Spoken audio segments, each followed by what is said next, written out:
Boom. No, we're live for reals now. There we go. I'm gonna kind of set this up. I guess it doesn't let me mess with it like I want to anymore. So hold on. They don't want the truth getting out. Hey, how are all you Murkies doing? Pile on. They don't want the truth getting out. Pile on in here, gang. Pile on in here. I just gotta slap a couple. Put some filters on here. I don't know what. I guess they've changed things. It's okay. Things happen. Yeah. So weird. They be messing with our stuff. Done. All right. I turned the noise suppression on. I got the window open. There's somebody fucking banging out there. Not like banging. Doing manual labor. Tattered Map, episode 2. The previous episode, look, check this out. I don't know. I hope you're proud of me for this. I saved our timeline from the previous one, everything we kind of went over. Okay. Yakiism, Project Paperclip, Galen Organization, CIA, Origins of Scientology, MK Ultra, The Process Church, the Kennedy assassination, and Discordianism. So we've kind of gotten up to the 60s. Well, we have. So we're going to take a jump back. Bam. Because we're talking about two characters today, the angel and the demon of LSD. Oh, shit. Okay. Hoots, let's start with the angel. The angel would be Captain Al Hubbard, the original Johnny Appleseed of LSD. Oh. See, over here, special guest, I thought I had something with Al Hubbard in it. Hold on, I might have already. Let's. Oh, just go up to the search bar. There he is. There he is. I was gonna say I had an Al Hubbard in here. Yeah, that's him. That's him toward the end of his life. Put in Captain Al Hubbard though. Let's find this dashing young photo of him. I want everybody to. Yes. See, Captain Al Hubbard was sort of the quintessential double agent who played things against both sides. Right? Scroll. Ooh. There we go. That's the one we're looking for. Okay. Right there. This is an excellent article, too. Go over here to the left and right-click it. And open. Yeah. There we go. Look at that, Chad. Yes. Okay, so how does this young man end up getting acid into my mouth at a music festival? Okay, well, I'm going to start off with a quote. I'm not going to source it today because I was sloppy and forgot to put the source down, but we're going to end up having, for all of these shows, I'm going to put together a page for each one that highlights everything and sources everything. So that's coming, y'all. Oh, yeah. So, those who knew Al Hubbard would describe him as just a barefoot boy from Kentucky who never got past 3rd grade.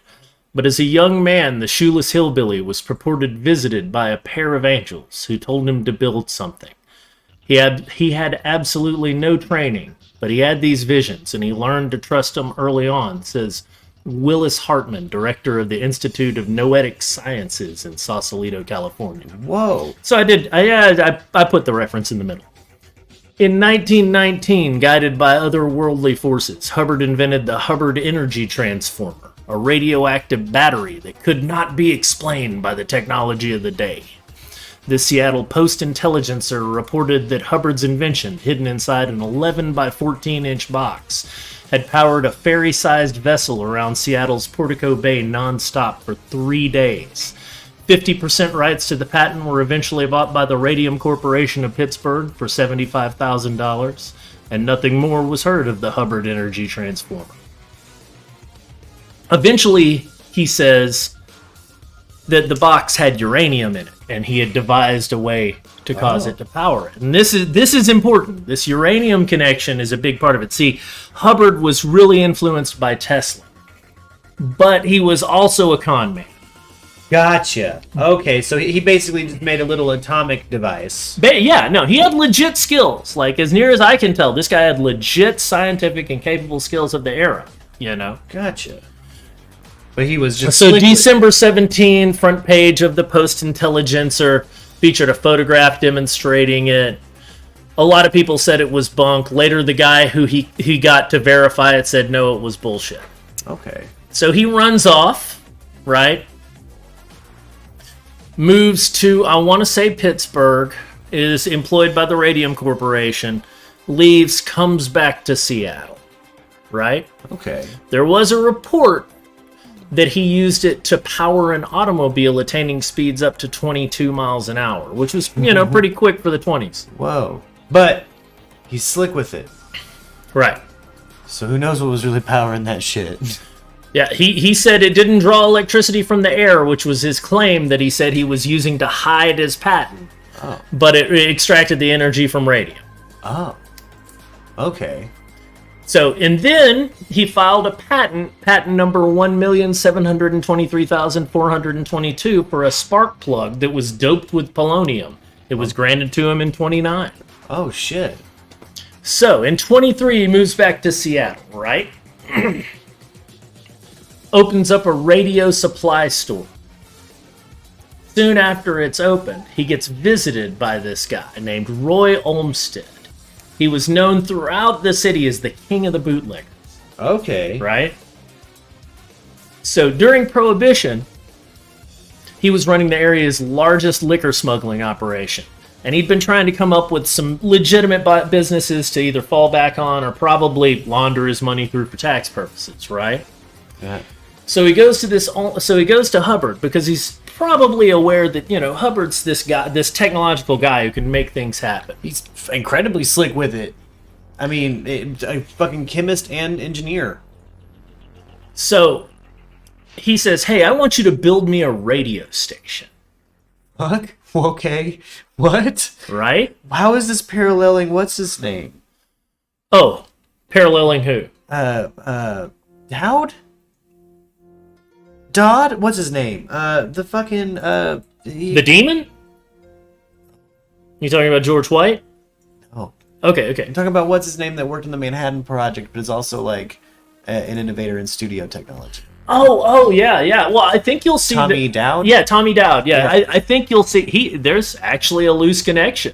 Oh, shit. Well, to the Manhattan Project. Okay, right? Gotcha. This is how they're getting this information on radioactive material. So... Anyway, he builds this radio station. It's KFQX. It's the first radio station in Seattle. It's a 1,000-watt transformer, right? Okay, fuck. What? And at the same time, Olmsted's teaching Hubbard, the ins and outs of the bootlegging trade. Okay, so he's... Oh, shit. Not only is he helping dude build some media, he's learning how to bootleg. Oh, it gets wilder, right? So apparently at this point, he's not just doing that.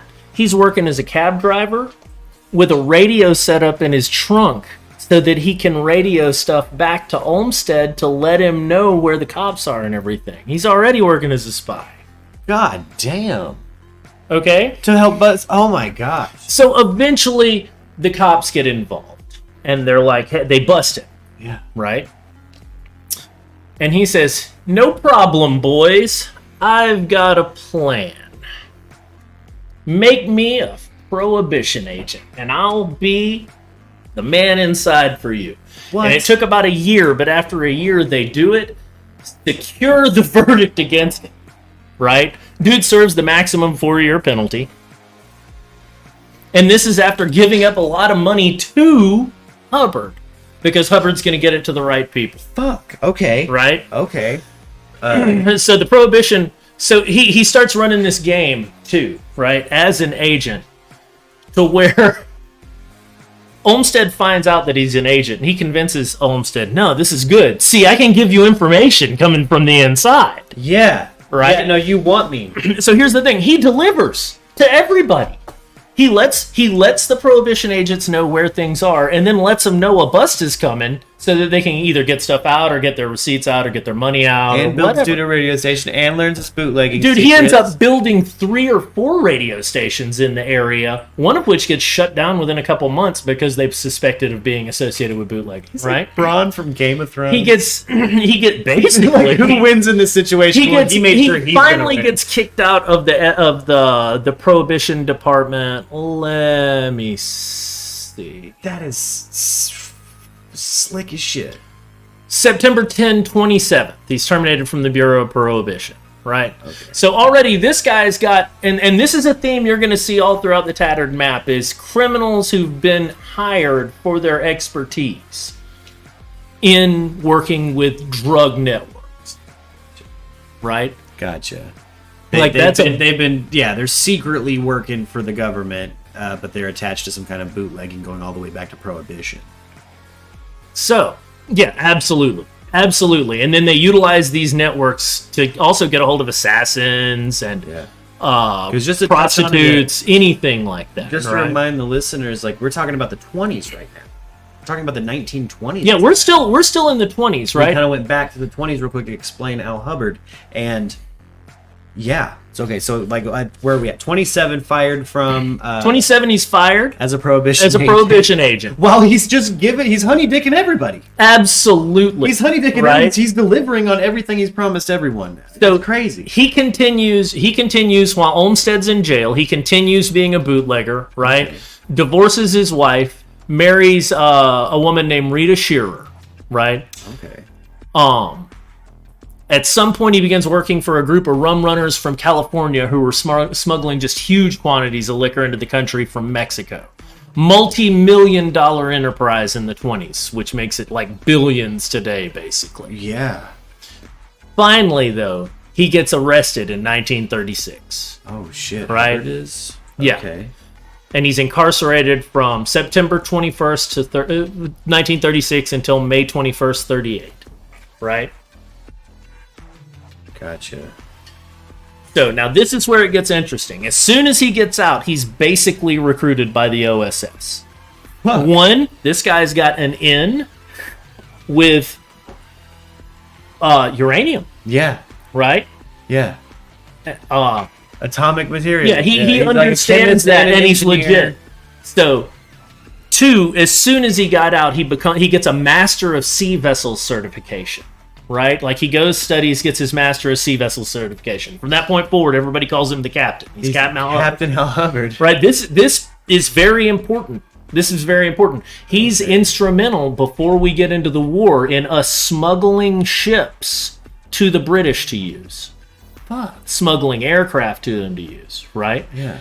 What happened was, in the long overview, he goes to the OSS training school, Camp X, that George Hunter White goes to be trained at and is trained to be an instructor at. Oh. Up in Canada, right? This is what they called a sabotage school at the time, but it's the beginnings of what we call a counterintelligence school. It's the beginnings of the OSS. Yeah. Right? Which is the precursor to the CIA, yeah. Which is modeled on the British, I think, Special Operations Executive. Yeah, and all of these people who would be building the OSS, they would absolutely already know about Al Hubbard. Oh yeah, they would. They would. He would already he's well into because the FBI files because of Prohibition.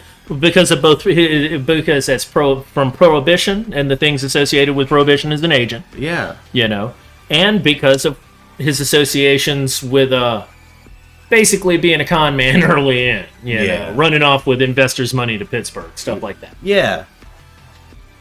I'm gonna take this down real quick, boom, just so it's not confusing anybody. Boom. I'm just gonna keep Hubbard up for a bit. Let me know when we change the photo. But anyway, yeah. Sorry to pull you off. No. We're in World War II now. Right, so sucked up by our intelligence. So not only that, and this is where it gets even wilder. At the end of World War II, after Hitler's killed himself and Donitz is in control, a bunch of U-boats are trying to surrender themselves. Well, the U-234 surrenders itself by avoiding the British and Canadians, because they're like, oh no, they'll put us on trial. Hopefully the Americans will send us home. Oh shit! Right? They sneak up to where he is, and at the time period he's running that operation. That's where they fucking dock. The U-234 had, I want to say, 70 kilograms of refined uranium on it. Whoa. Turns out the Japanese had cyclotrons and were refining uranium because they had their own project for an atomic bomb. Oh shit, the Japanese did too? Yes. Oh. So, this uranium just disappears off the official record. Almost certainly it's the reason that the stores at Oak Ridge National Laboratory double the next month, and we have enough uranium to make the bomb. Yeah. The other thing is they were having the math seems to add up where it's like, hey, they lost this, but America to make an atomic bomb work, you have to have a bunch of larger explosives or a bunch of small explosives basically go off simultaneously. Yeah. They were having trouble fusing that to where it would go off simultaneously. Oh. Well, also on board was Dr. Heinz Schlicke. Yes. And a bunch of infrared fuses. Oh. So almost certainly Heinz Schlicke was immediately brought into the Manhattan Project through paperclip, along with his fuses, and those fuses ended up in the bomb. Gotcha. He solved the fusing problem for us. So Hubbard almost certainly was so connected that he knew we were bringing in Nazis. Yeah. You know? Yeah. Hubbard, so and for this, he went and became a Canadian citizen to pull this subterfuge, and eventually got a full pardon from Truman in, I want to say, 1945 for everything. Whoa! Right. So starting in 45, he's wandering around. So he wants to achieve his lifelong dream of being a millionaire. Poor boy from Kentucky, all barefoot. He just wants to make it. Right. Okay. And he does. He creates the. I can't remember the name of it. He purchased the Radium Chemical Company, and he created his own marine boating company. And by the end of the 40s, this man owns an island, Damon Island in Canada, owns a fleet of boats, right? He is a millionaire. And he's looking for what it is he's supposed to do. He feels empty. Right, and he goes for a walk in the woods, and remember, this boy had visions. He started off in this engineering game because he had an angelic vision, and he had another one. It said, "You're going to build, or you're going to build something that's going to change everyone's life. Basically, you're going to find this thing that's going to change the world." Oh, and so he starts reading in chemical journals, and hears about LSD-25. And in 1951, he tries some. Oh shit. Okay, so in 1951 he tries LSD for the first time, and how does it treat him? He has a life-changing experience. I was going to say a guy who already is seeing angels. Right. Was probably like, whoa, wowza. Now let's have a little bit of timeline of LSD here, right? Okay. LSD's first synthesized, I want to say, in 1938. And then Albert Hoffman, who synthesizes it, just the LSD-25. Everyone knows the bicycle story. Throws it on a shelf, right? Stashes it, okay. Then April 16th, 43, he accidentally doses himself. Then a few days later on the 19th, his bicycle day, he intentionally takes it, right? Gotcha. In 47, the first article on the effects of it are published by Werner Stoll in the Swiss Archives of Neurology. In 49, Dr. Max Renkel brings it to the U.S. from Sandoz Pharmaceuticals in Switzerland and initiates work with LSD in Boston. Nix Burkle commences to study LSD in Los Angeles. Oh. Now, from 1950 until 1960, hundreds of papers are studied on, are published on the effects of LSD. Okay. Generally, though, their idea is that it's what they call a psychotomimetic, which is it's a crazy-inducing drug. It gives you a model psychosis temporarily so they can study the effects of psychosis, right? It induces lunacy. Well, he's like, and that's what it seems like to them. Because, they're strapping you to a fucking table and making you do equations or something. You're acting like a cat that sees a fly. And they're telling you it's going to make it crazy. And he's like, no, there's a concept. It's called set and setting. So he would always make it a very nice situation, sometimes with religious iconography, sometimes not. Put calm music on in the background, set you up for a good trip. Yeah. And he understood this. He's going around during this time period, turning on tons of... And not only that, he's buying so much the FBI is worried about it, because they know who's buying what LSD.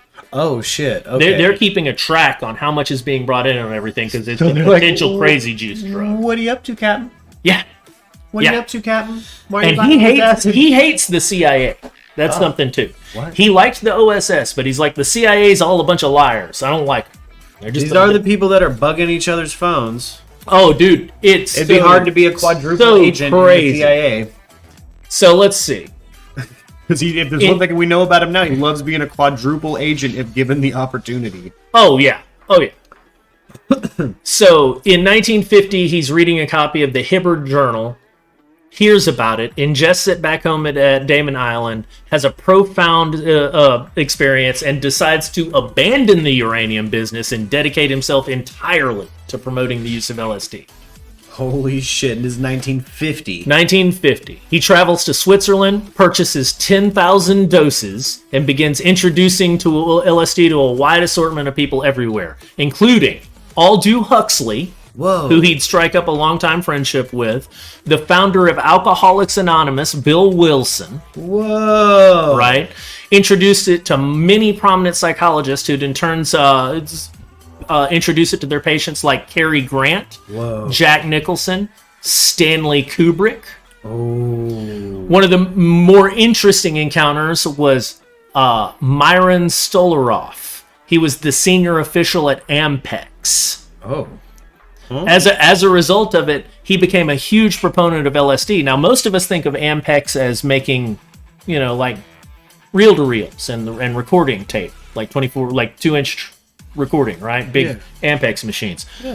They were also very involved in making disk drives. Oh, shit. Ampex made a ton of disk drives. They were very heavily involved in early computing, right? Okay. So Stolaroff introduces the drug to a lot of people, including Steve Jobs. God damn. This list is getting so big. So Steve Jobs is 1 degree away from Al Hubbard, right? Yeah. So in 1953, he meets up with Dr. Humphrey Osmond in Canada. And the two... let's see, hold on. Sorry, I'm getting ahead of myself. Yeah, he meets up with Humphrey Osmond. They develop a form of psychedelic therapy involving high dose of LSD geared toward achieving a mystical or, quote, conversion therapy experience for people, right? He extended that practice with Dr. Abraham Hoffer at the University of Saskatchewan. Later, he'd use this therapy for helping chronic alcoholics achieve sobriety in California. Though there were accusations, especially from George White, that he charged high fees for this service. Gotcha. Okay. But I will say, like, that's post him taking acid. That's the only negative thing you can say about this dude. Well, that and he threatened to shoot Timothy Leary because Timothy Leary's activities were going to get LSD outlawed. Oh, gotcha. He's like, hey, quit getting our juice. Yeah, no. Apparently, he had to be talked down from going and shooting Timothy Leary. Is the story I read. Whoa. Yeah. The captain was going to get his ass. By the 60s, he had an esteemed position at Stanford Research Institute. They figure heavily into everything. They're the ones who are like Stanford, yeah. Yeah, what is it? Psychic remote viewing. Remote viewing. Yeah, they're the ones involved in remote viewing. Yeah. Those same people are the ones that are involved with the UFO thing with what's his name from Blink-182 now, Russell Altard and Hal Putnam. Tom DeLonge. Yeah. Tom DeLonge. So wait, this is Stanford we're talking. Okay, so this is 53. We're talking 53 through the 60s. Like that's just 60s. Like an overall sort of like what all's happened during that time period. That's his overarching effect. You got me? Gotcha. After the war, he's a fucking millionaire though. Because he's involved in this fucking reasonable radio, and he's fucking flying. Captain. He's flying everywhere all the time and stashing acid everywhere. Oh, right. So they don't even know where all his acid is. They can't seize it. Like to this day, maybe. Holy shit! Hey, anybody finds a big barrel of LSD 25 or whatever? Have a party. Wow. No, it was so much that when George White and Sidney Gottlieb were talking about it, he says, White and I were discussing Hubbard at length. I wasn't familiar with Hubbard at the time, but White seemed to know a fair amount about it. White explained to Gottlieb that according to the Federal Narcotics Bureau files, Hubbard had a tremendous supply of LSD, which he'd purchased directly from Sandoz. Okay. Charles Siragusa, I totally butchered that last name, from Federal Bureau of Narcotics Rome, informed White that Hubbard had enough LSD to produce in excess of over 1,000 experiences. Gottlieb would later say he had serious doubts upon first hearing this, but after checking with agency officials, he learned that, if anything, Hubbard most likely had more LSD than the amount described by White. Oh. So this guy's regularly rolling around with a ton of acid. And this guy, George White, who trained Hubbard, hates him.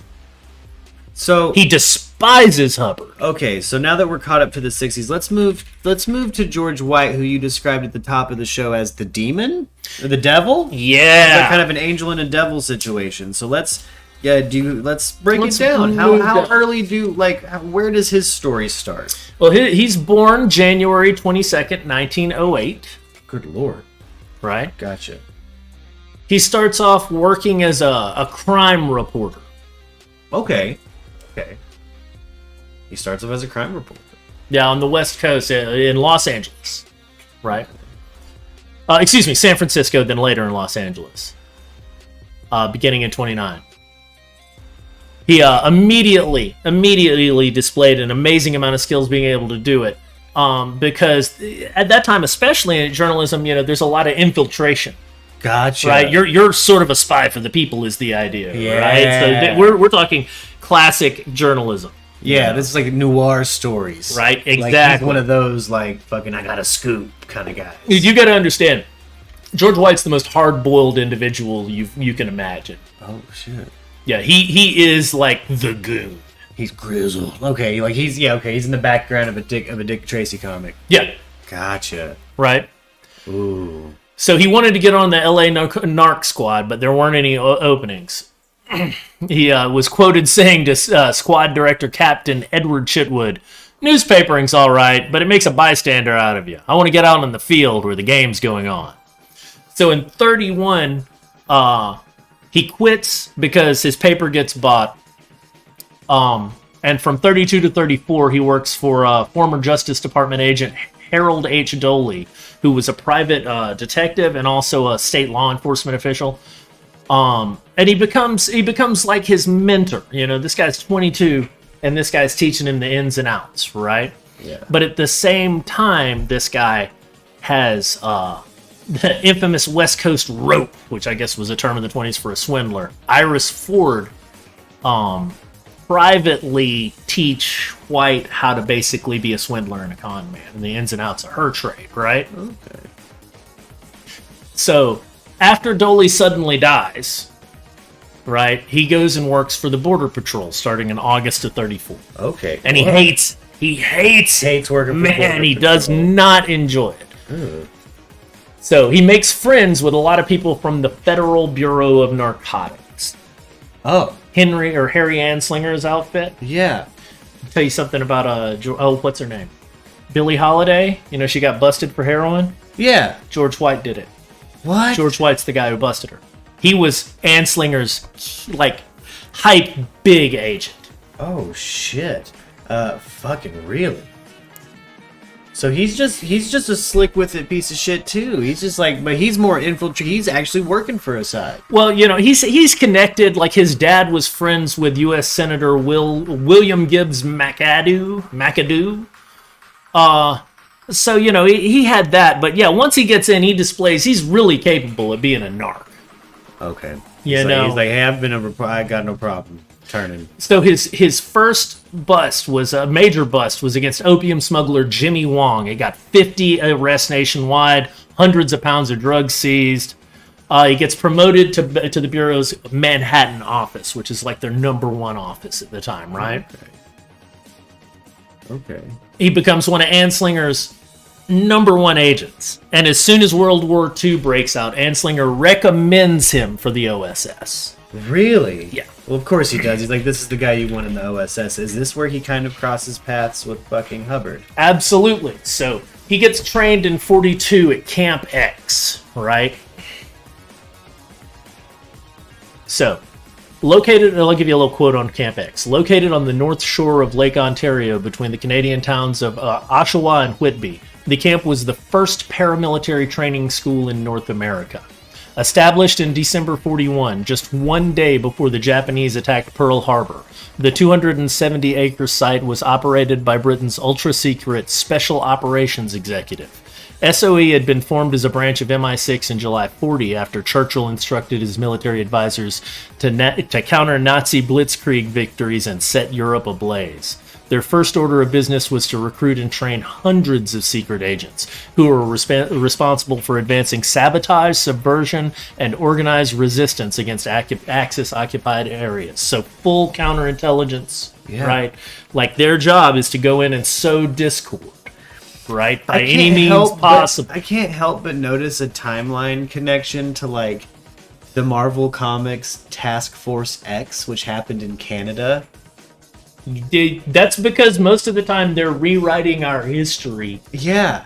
Like I've never heard of Camp X until really now, and the closest parallel I've heard is from fucking Marvel Comics, but Camp X was a real fucking Camp X, also called Project J and STS-103, offered its carefully selected students a full curriculum in the techniques of guerrilla warfare, covert action, and assassination.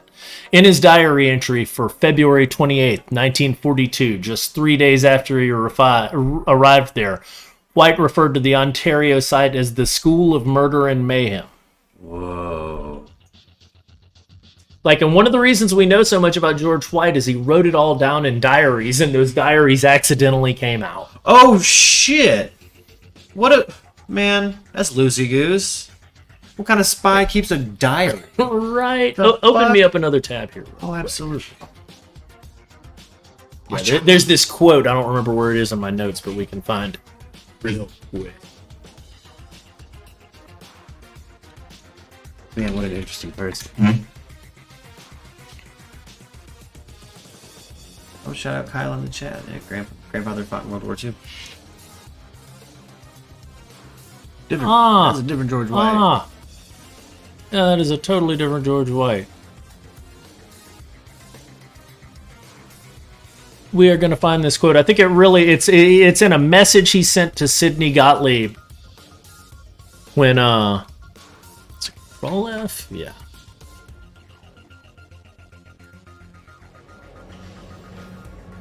Two American spies have just arrived at Sandoz Laboratories. Well, no thank you.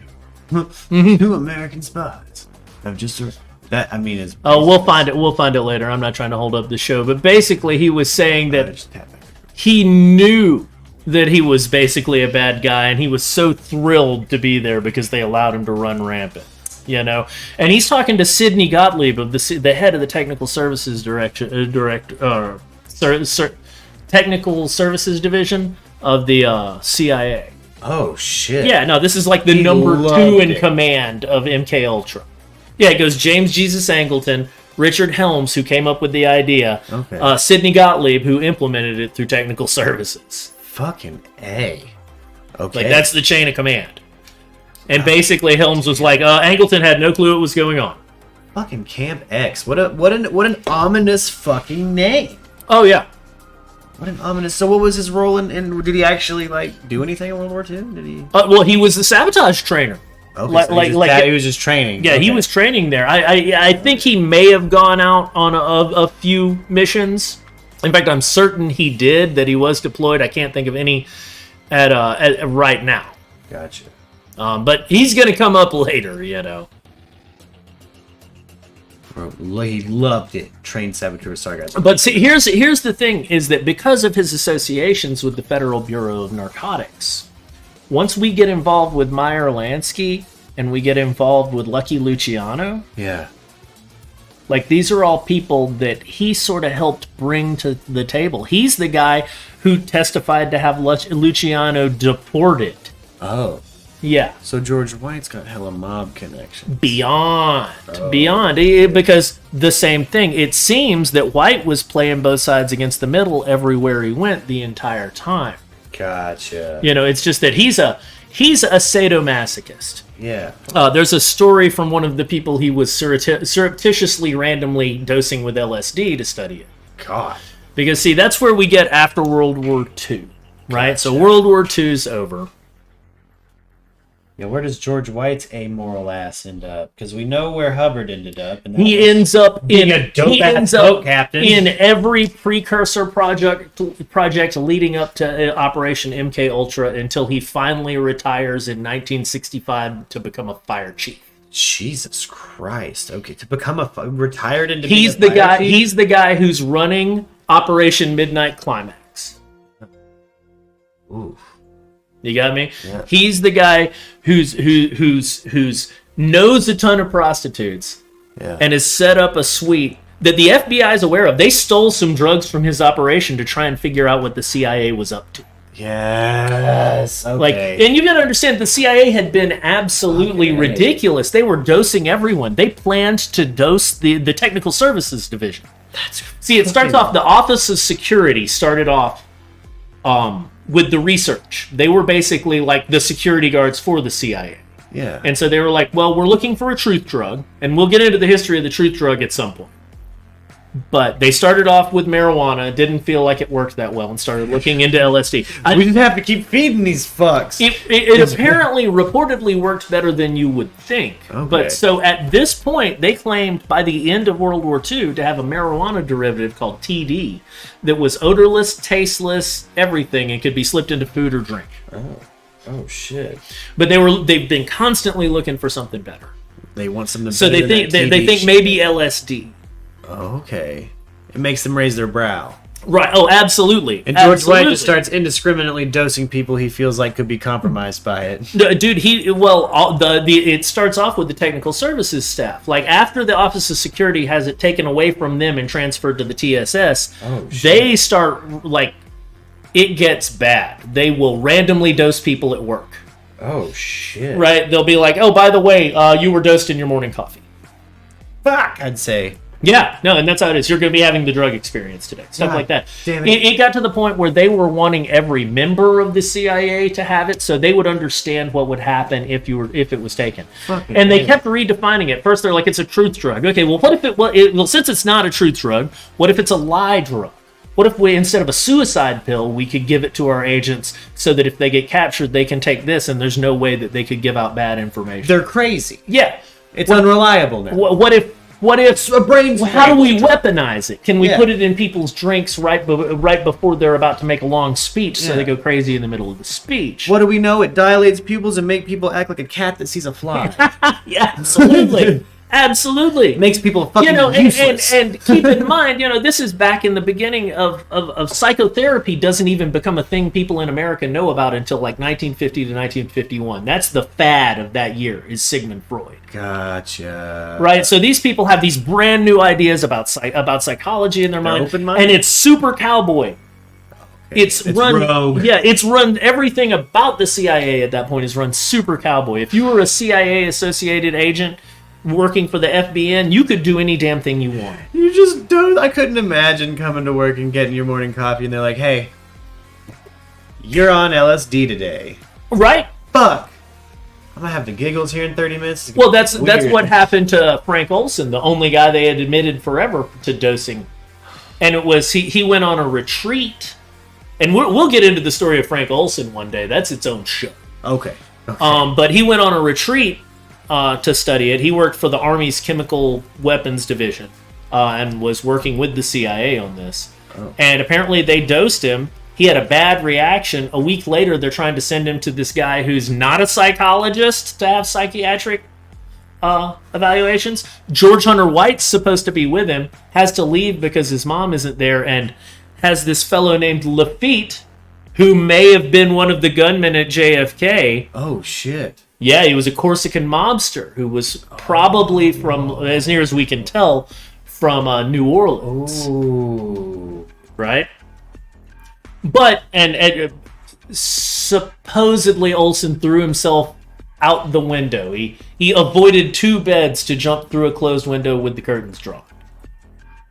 Fell 10 stories down. Holy shit. But in reality, no, they have dosed tons of people. Yeah, that's crazy. Well, the story that I suspect to be true wild. is that they were trying to take him somewhere. Okay. And he said, fuck it. Yeah, and they got in a wrestling match and he got pushed out the window. Okay. Okay. But you have to understand, these were crazy times. Not only that, they were doing, before they were doing this, all they had in terms of like interrogate, what they called special interrogation, were either what they referred to as narco-hypnosis, which would be they give you a downer of some type and then attempt to utilize conversational hypnosis on you to put you in a suggestible state.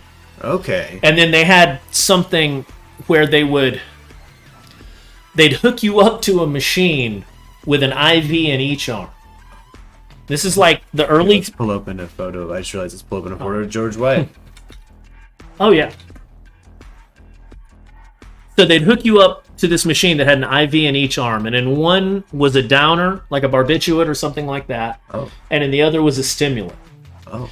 And they would keep giving you both, alternating, to try and keep you in this ambiguous, half-awake state. Which one of these fools is George White? Go up. That dude. Oh, look at him. Truly goonish, you're right. What the hell with this photo? There we go. Whoa. But so they'd put you in this state where you had amphetamines in one arm and a downer in the other. Whoa. And alternate you between the two. Speedballing you. To try and keep you in this state between the two, they referred to as the Twilight Zone. Whoa. Were you just in that... Now, you wonder what it was that Rod Serling saw in his military service that he didn't like so much. Yeah. Shit like that. Oh, absolutely. Whoa. We were being almost like... I mean, that's evil. That's Nazi shit. Yeah. Well, and here's the Nazi shit. They had what they called the disposal problem. When you had people go through these special interrogations who had this information, what do you do with it? Oh. Like, you ever heard of the show The Prisoner? Yeah. It's loosely based on a real place called Iverlane in Scotland. Oh. And yeah, let's say that you had gotten a bunch of secret training. Yeah. But then you couldn't do the physical part of the training for some reason. You had to stay there for the whole war. Oh. Because you knew too much. Oh, shit. You're just too competent. It was the same place that they took Hess when he flew. Oh, shit. They're like, it's honestly safer for everyone if you just fucking stay here. Absolutely. Well, he's running from a bubble. Like, you can't always exfiltrate. Like, let's just assume they were trying to be decent human beings. Like, let's operate from that. You can't always exfiltrate people to a place like that. Yeah. But the world's on the line, so you got to make some hard decisions. Yeah. So they were like, well, what can we do? They entertained the idea of lobotomy. Because it was like, okay, well, they're still alive, including chemical lobotomy. Like, they thought that it might be at least a stopgap solution for what they referred to as the disposal problem. Yeah. Yeah, what do you do with people? What do you do with somebody that's... And Hunter White, he's tied to all of these fucking programs, basically. He's constantly on loan, constantly on the move. He has a history the entire time of being a lying infiltrator. Yeah. You know? It's pretty wild. But yeah, like... You know, wasn't trying to get anybody to a particular endpoint. You know, we've gone about an hour on these guys. We're probably about to the time for some questions. You got any questions yourself? I kind of do. I was going to just draw my thoughts out here on a piece of paper real fast, because what we have here is a story, again, of an angel and a fucking devil, right? Mm-hmm. You have on this side, you have Hubbard. And I just want to talk about Hubbard for a second. You know, he's a dope-ass captain type. He's basically like the grandfather of the Timothy Leary type. There's a video you can find on YouTube from 1979 with him and Timothy Leary and a bunch of other of the people involved in that at a party. It's 3 years before Hubbard dies, just north of us in Casa Grande. Yeah. And he's dressed in his military outfit and everything. Yeah. And yeah, it's all in black and white, and they're all just talking about the good old days and how they basically achieved what they wanted. Yeah. Yeah. It's pretty wild. Again, I get this OG hippie vibe from Hubbard. Yeah. You know, like, this is a man whose means of attack is giving, literally delivering to everybody. Well, he sort of reminds me of somebody we'll get into on another one, Father John Griggs of the Brotherhood of Eternal Love, who was just a thug until Timothy Leary turned him onto acid, and then he made it his life's mission to distribute as much acid as he could everywhere. The Brotherhood of Eternal Love tried to make it a court case, to make it a religious issue, to say that was a sacrament for them, just like the Native Americans who had recently won a court case saying they were allowed to use peyote. Gotcha. Hubbard's political leanings, if you had to guess. From what I've heard, he's actually relatively conservative. Gotcha. Like, he was a political conservative. It's one of the two. He's either socialist as fuck, like, hey, this acid belongs to everybody, or, because that's what I kind of wanted to know, is he wanted more of a conservative hippie? Or I would say like he was probably, if you had to compare, if you had to look at the two, you're probably looking at a radical libertarian versus a Libertarian. sociopathic fascist. Gotcha. In the case of like, I believe that George Hunter White would have he would have been just as effective working for the KGB. Gotcha. Right, and like he would have found a way to be just as effective working for the KGB because he was personally motivated to get a position of power that allowed him to be sadistic toward people. Yeah. Right. Whereas, I mean, Al Hubbard had achieved every dream a poor boy from Kentucky could want. I mean, really? Like, even as a nominal bad guy, he was appreciated by his country and helped the Allies win World War II and got pardoned by the president for it. Yeah. Dude, apparently Pardon Reagan sent him a birthday card in 1980. I believe it. I mean, again, he doesn't seem to. He has patents that he was rewarded after years of them. Like they must have built that fucking, what was it?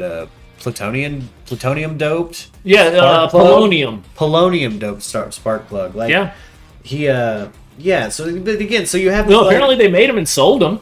Yeah, you have this like liberal idealed, and when I say that, I just mean like he's a thinker, he's a creative. Well, he's having visions with angels. You're going to find that there are two different aspects that are two ideologies that struggle within the CIA. Yeah. The liberal and conservative faction, and we're talking sort of classic liberal and classic conservative. Yeah. And they're both authoritarians. They're both like, well, yeah, of course I can utilize my power to through subterfuge achieve my goals. That's literally my job. Yeah. So you have two people in this acid game. You have an OG hippie and an OG square. Yeah. Yeah. You know, somebody who's literally trying to weaponize it, and somebody who's like, this is the future. Well, you know, there's an OG hippie, but I think that's sort of loaded, you know, because if we look, like, we know that if you look at hippies, like, you've got different types of hippies. You've got, like, I think that by OG hippie, Hubbard was like he was a child of the very beginning of the 20th century, including the everything that led up to the Depression, right? Yeah.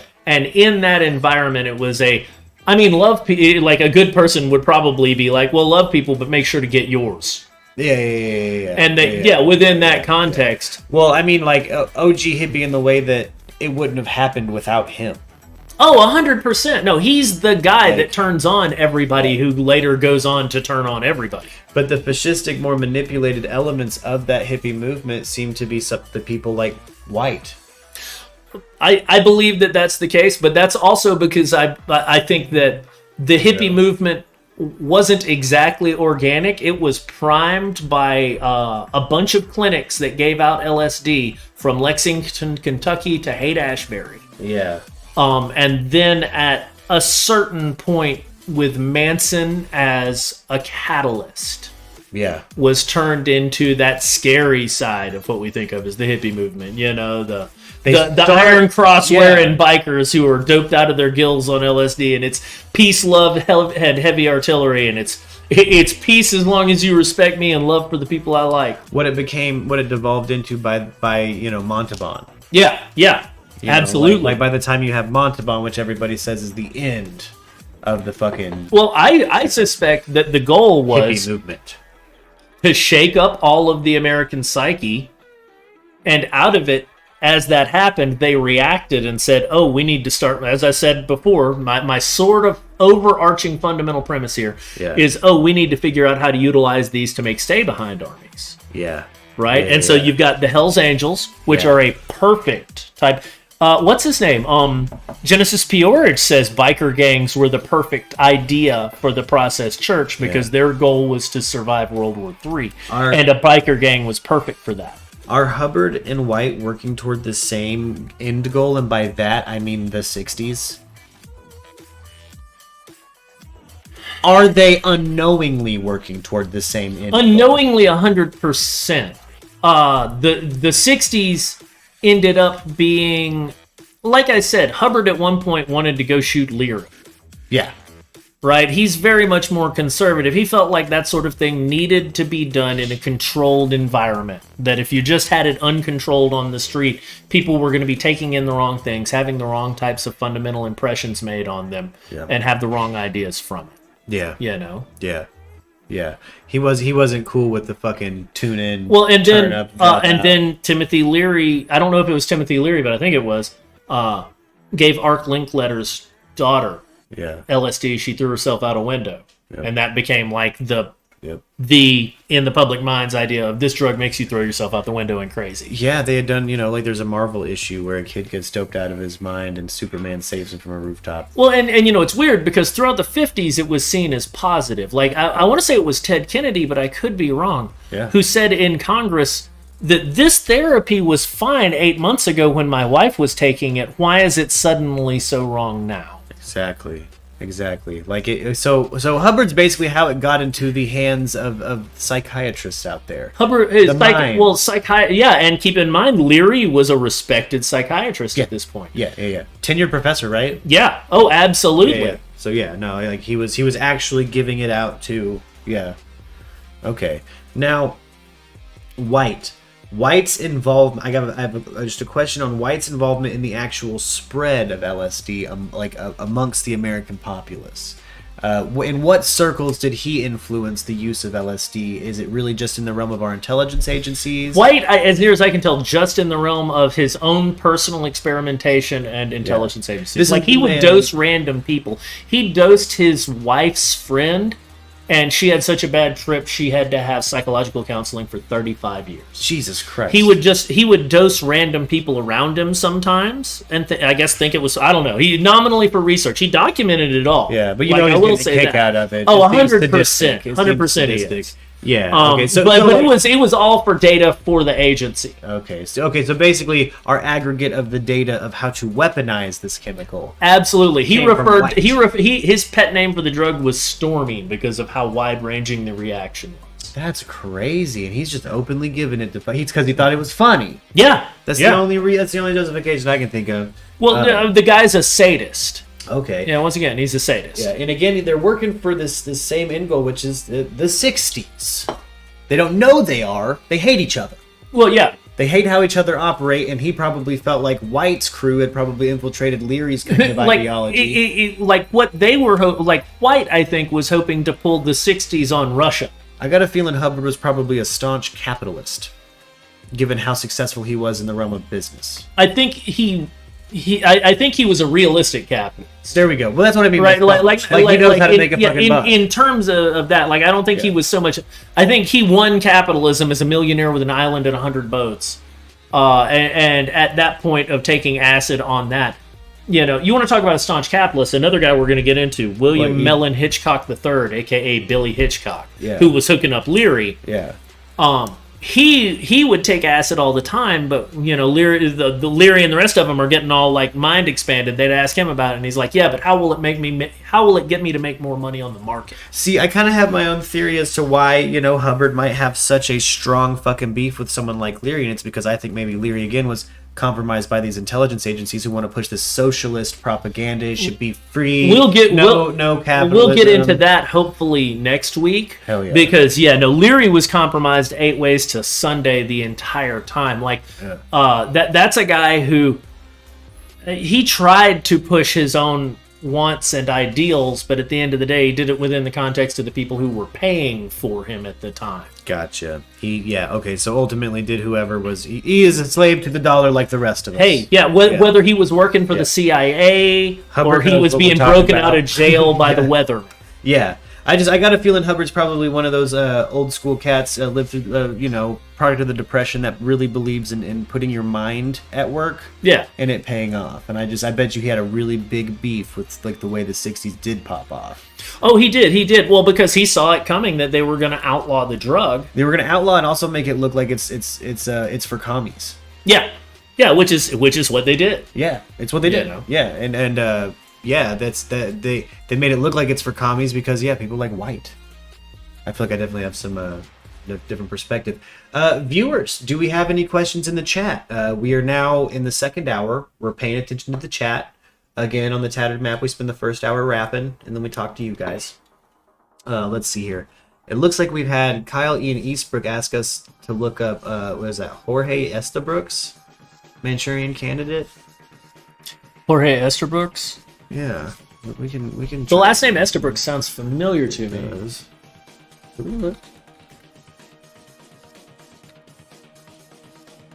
Oh, George Estabrooks. Canadian American psychologist. And an authority on hypnosis in World War II. Okay, click on that real quick. Let me see. I want to see if I recognize any of this stuff. You can zoom up here. Oh no, I'll just lean in. But yeah. Okay, so let's see. We'll grab some tea real quick. Again, any viewers out there, if Graduate you got any from questions for me or Harvard. special guests, shoot them our way, baby. Rhodes Scholar. Well, that tracks. The Rhodes Scholars are a real weird club. Yeah. Oh, now here we go. Here's how you know this is a person of importance. He does have, despite being so important, he does have a wiki, and almost nothing is on it. That fucking tracks. Yeah, like, good luck finding anything about Michael Aquino. You can find Temple of Set, but he doesn't have a wiki. Yeah, That's because he's David Ferry. I believe that. I have come to the conclusion Michael Aquino is an identity, a cover for where David Ferry went after he faked his death in a plane crash. Oh shit. Because they were looking into him for his involvement with the Kennedy assassination. Shit. Dude, they look exactly like each other. There's nothing on Aquino before 68, and there's nothing on Ferry after he dies in 68. Gosh. Okay. Fucking A. I believe it. I don't know. Aquino's story is so weird, like an open Satanist like that. Oh, yeah. You know? So this motherfucker is just he's a hypnotist? Yeah, that's what it says. He stated it was easy. He had used hypnosis to help spies to have split personalities, to not actually know they were spies in case of capture. He stated it was easy to create and easy to cure using hypnosis. Huh. And as a hypnotist, that's something that I believe. I think it probably would have been a lot easier for Mr. Estabrooks there to do it than, say, me. But it's a thing that, yeah, I do personally believe is something that's capable of being done. Yeah. Oh yeah, he's a 32nd degree Knight Templar Mason. Yeah. Okay, so he's. Oh, I was like, name seems fucking familiar. Yeah, I swear that I have come across that name in some of the stuff I've been reading lately, but I'm definitely going to be keyed for it now. That's probably going to be my reading tonight. Yeah, I know that you and I both put a lot more validity into the realm of hypnosis than sometimes mainstream science likes to in the modern day, but it is actually, in my opinion, something that you could make a Manchurian candidate with. I think that, like, I mean, we could talk about that. That's something that I don't think, if we want to pivot over to there. I think that LSD was probably utilized. Like, we know LSD was utilized, getting a little. Well, no, it's during this time period with Dr. Ewan Cameron up in Canada. He was going through trying to make people into. He was trying to unmake people and then make better people by making them sleep for months chemically, and then giving them massive doses of LSD and electroshock. Gotcha. Real quick, guys, I've opened up the Discord. We're in the second hour of the Tattered Map, so hop in the Discord if you want to verbally ask some questions to special guest or I. You might hear a little reverb in the mic. We've got kind of a weird setup just so we can kick back here and chat. But come on in the Discord, baby. Come ask us questions. John, if you got any stories or anything, feel free to call in. Yeah. I saw him talking about, he's going through AA, so he just learned about Bill Wilson and heard those acid stories. Yeah. Which is... I think it's interesting because, they're looking, if you look at AA, they want you to have a higher power. It seems to me that they're using group therapy to attempt to induce a mystical experience in people so that they'll be pliable enough to get past whatever it is about themselves that they don't like that keeps them to keep relapsing. Or if not get past it, at least have some management strategies. Yeah. Because people become very, very suggestible when they're in that type of situation. Yeah. I'm still fascinated by how historically, like, we have these two characters, like Hubbard, who is genuinely, like, he's trying to induce a mystical experience. He is. He's trying to help people. He's trying to change people's view. He said most people... if I remember the quote correctly, most people are walking through life asleep the entire time. You could spin them around 180 and they just keep walking. So the solution is to give them a big dose of LSD and wake them up to who they are. And enjoy the moment. Be here now. Yeah. We wouldn't get to be here now without Hubbard. Yeah, no, absolutely. If it wasn't for this guy, man, Yeah. we would not have seen LSD be much that we knew about, and it would probably be weaponized heavily by intelligence agencies. Well, and then you have someone like White who comes along who is performing checks and balances for our intelligence agencies. He's just like, well, how about we interject a little bit of communism in there so no one trusts it? Yeah. How about we make absolutely. it a schism demographic for forever by making it attached to communes? Well, and here's a sort of weird thing. Like when they were doing Operation Midnight Climax, apparently at the same time, they were looking into... in that operation, they were looking into mysticism. They were looking into bringing in people who were involved in mystic states, and you know, whether it was people who were practitioners of voodoo or anything like that. You know, anything outside of the reasonable, rational world of science that they could potentially learn to understand. Part of this is because they used the Haitian zombie powder was one of their drugs that they looked into. They experimented with that shit. That's some of the scariest stories I've ever heard. They hit you with that fucking scopolamine. Yeah, and they can bury you. Oh yeah, absolutely. They can tell you to do things like shoot your family. That's a story that I've read out of Haiti. That's crazy. You know, and you're in such a basic suggestible state. Now that might sound crazy to anybody who did not serve in the last war, but I have talked to multiple vets now who have said, oh, part of our first aid package is a series of drugs that you have to take, right? Like most people who didn't serve or who don't have friends in the service don't realize your first aid pack is for you. It's for someone else to apply to you when you're fucked up, right? And one of the things that they give you, especially if you're heavily traumatized, are these regimen of like 3 or 4 pills that you have to take that put you in a highly suggestible state. Like I don't know what they do. I'm not, and I did not serve, and I don't know anything about medicine really like that.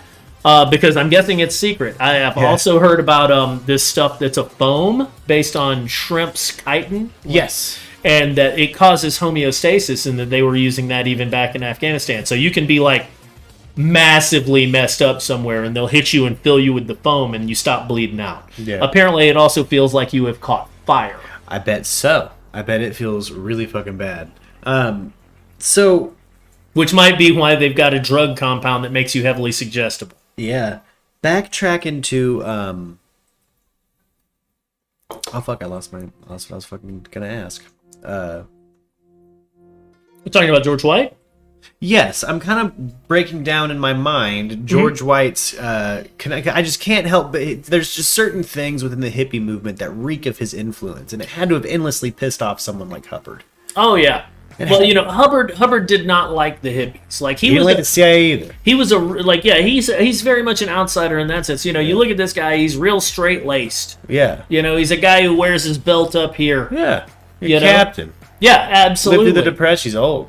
Absolutely. Like the way kids were acting seemed, I'm sure, wasteful to him, being that type of person, because I think he felt that in many ways it was smearing what a psychedelic experience could bring to people in terms of their own self-exploration or reflection. Oh, that's what it was. I mean, could you imagine being a fucking professor and you're trying to find a truth serum and you have shit that makes people zombies and useless and fucking does nothing but scramble their brain? Oh yeah, yeah. And like, you're on like compound number 82. Yeah, like fucking none of this is gonna work. Maybe if we add amphetamines to it. It's like, yeah, we'll throw it at the wall. Fuck it. Well, you know, and the other thing is they'd test it. If it didn't work, they'd be like, okay, well, what can we use this for? Yeah, this might be good for blah or blah. Yeah.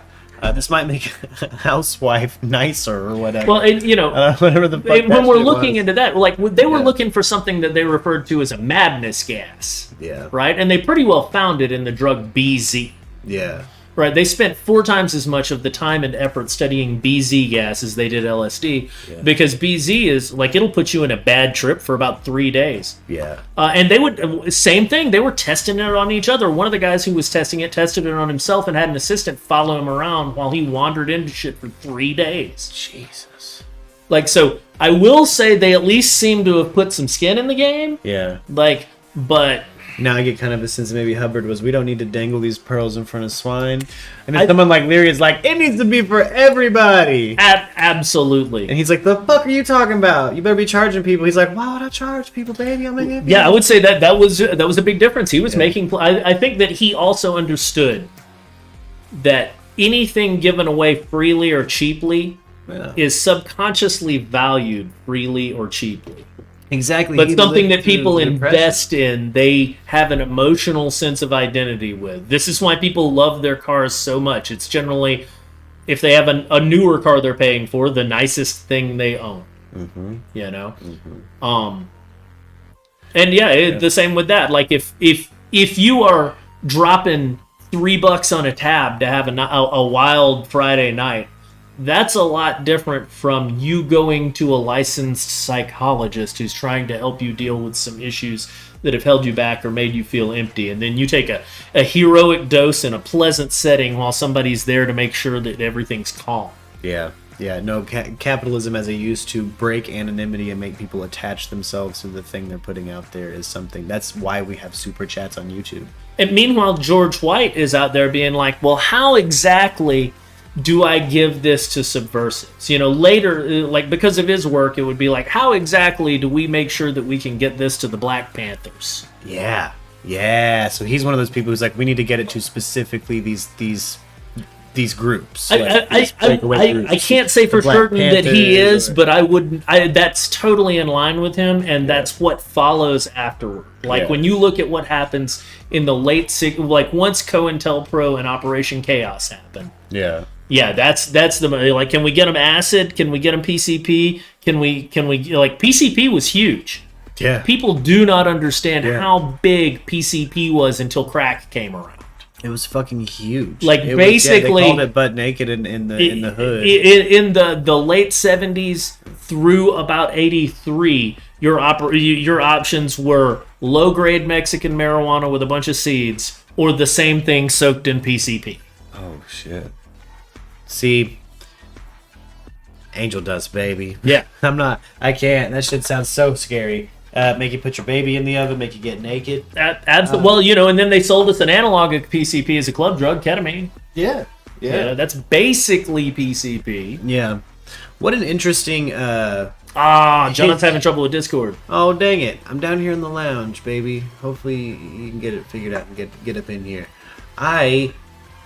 We both have quite a bit of experience with the chemical ourselves in our past, I guess. I've known a lot of people on it. Yeah. I've opened up to you guys multiple times, gone to festivals like a motherfucker. I never kept a regular hookup for something like that, because again, this is something that I bought from exclusively hippies who say things like when they're talking about weed, they're like, it's from the earth, baby. It's been here for forever. It's gonna be here. Acid. What was the timeline? Hold on. When was it made? 38? In 1938. So again, this is a modern drug, in my opinion, and I've seen it kind of mystified as this like gateway to an ancient experience sometimes. And in my opinion, it's not that at all. No. You know, we can talk about mescaline or anything else that you're basically grinding up some roots and heating and mixing with some other stuff. That's one thing. Right, that's closer to an ancient mystical experience, probably with just as much likelihood of dying. Mm-hmm. Like LSD, if it was made in a lab, is not going to do that to you. Yeah, that's LSD. Yeah, I mean, your mind might not come back. And I've honestly never known anybody who is like your typical, like the story you always hear, like so and so thinks he's a glass of orange juice now. No, I've never met anybody who tried the only person that I have known that seemed to be what was used to be termed an acid casualty, in hindsight, also had profound autism. Like definitely had serious, like you could call it high functioning, but we'll just call it functioning autism. And considering that and the massive amount that he did, he's going to code like what you would call an acid casualty. That's one out of a lot of people. Yeah, I call like entrenched ass, like trust fund hippies acid casualties sometimes because their actions make no goddamn sense. Debbie Moore says police spied on Black Panthers, then they shot and killed a lot of the Panthers. Oh, 100%. Yeah. Absolutely. Yes. Look, in the late 60s through the early 70s, the Federal Bureau of Narcotics was straight up running a hit squad, man. Yep. Like off the books of everything. And they were like, oh, well, it's about national security and politics, and these people are Marxists. Yeah. So they mostly killed Corsican mobsters so they could get rid of the French connection. But Black Panthers were definitely involved because the Corsicans were who they were getting their heroin from. Fucking A, really? Yeah. Oh, yeah. I made it. Heroin like a motherfucker back Oh, wait. Who's here? Oh, John. Yeah, hey, what's up? Hey, John. Hey. Well, for some reason, I wasn't seeing the page where we go and select lounge. But anyway, I made it. It's all good.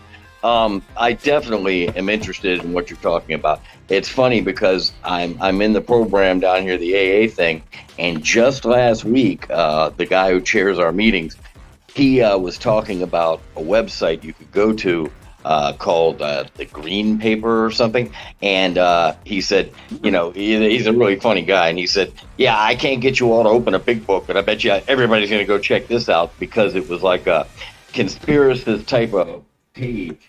Yeah. Some of the more shiesty angles like Bill Wilson and all that. Yeah. And I was surprised this guy was willing to talk about it with us because, you know, it didn't put him in a very good light.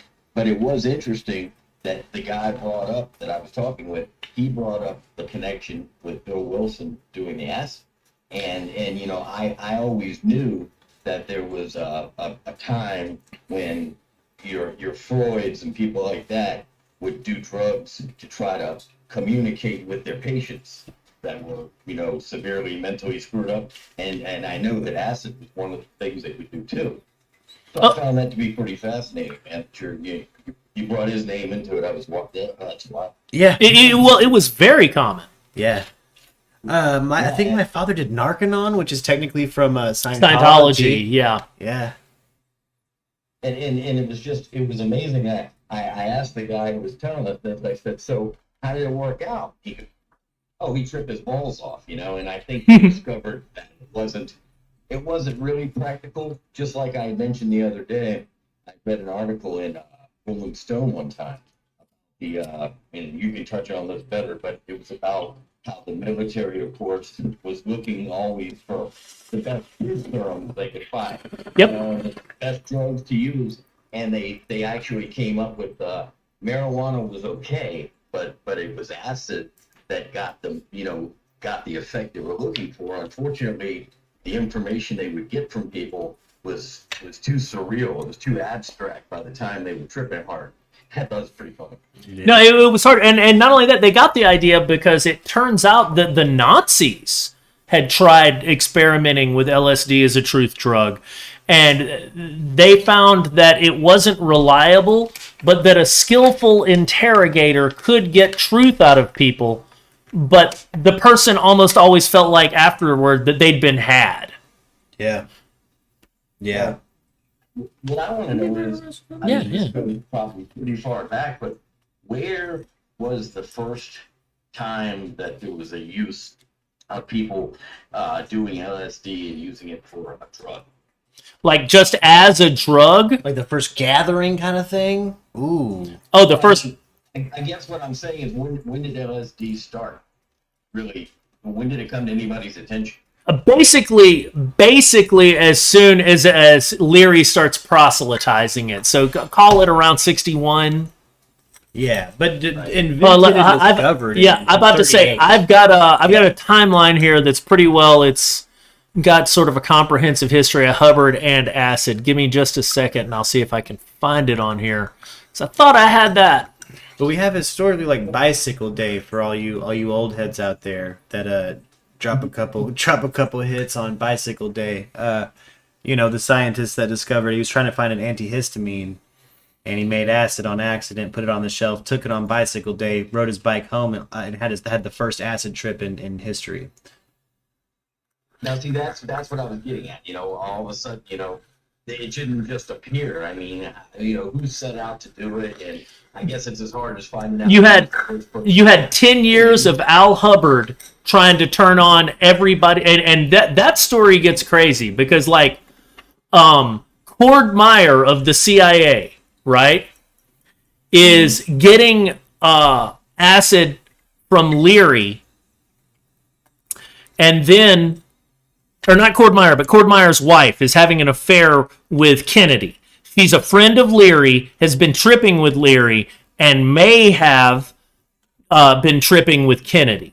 She claimed that they had been turning on a lot of people in government during that time period. And then she's murdered in her driveway.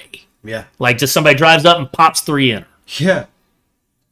Well, who was that? Not to get off of the acid, but who was that was? Oh my goodness, there was a lady who was on a show called "What's My Line?" Okay, I got Dorothy Kilgallen. That's her, and apparently her son had met Kennedy when he was just a little kid at the White House because she was like a reporter, and so when he gets assassinated, she's still on this game show, and she says, I'm going to uncover this, okay? I'm going to get to the bottom of this. I think it's got a lot of big things involved in it. It's not as simple as it looks. And so on and so forth. She goes off to investigate this stuff, was supposed to have a meeting with somebody. Now, again, she's still on this game show at that time, right? Yeah. This is like 1965. Mm-hmm. And then the next thing you know, she's found in her dressing room at the game show. She's in her dressing room, laid out in a decent dress, completely made up. Her hair is all done and everything, and they say that there was no explanation for her death.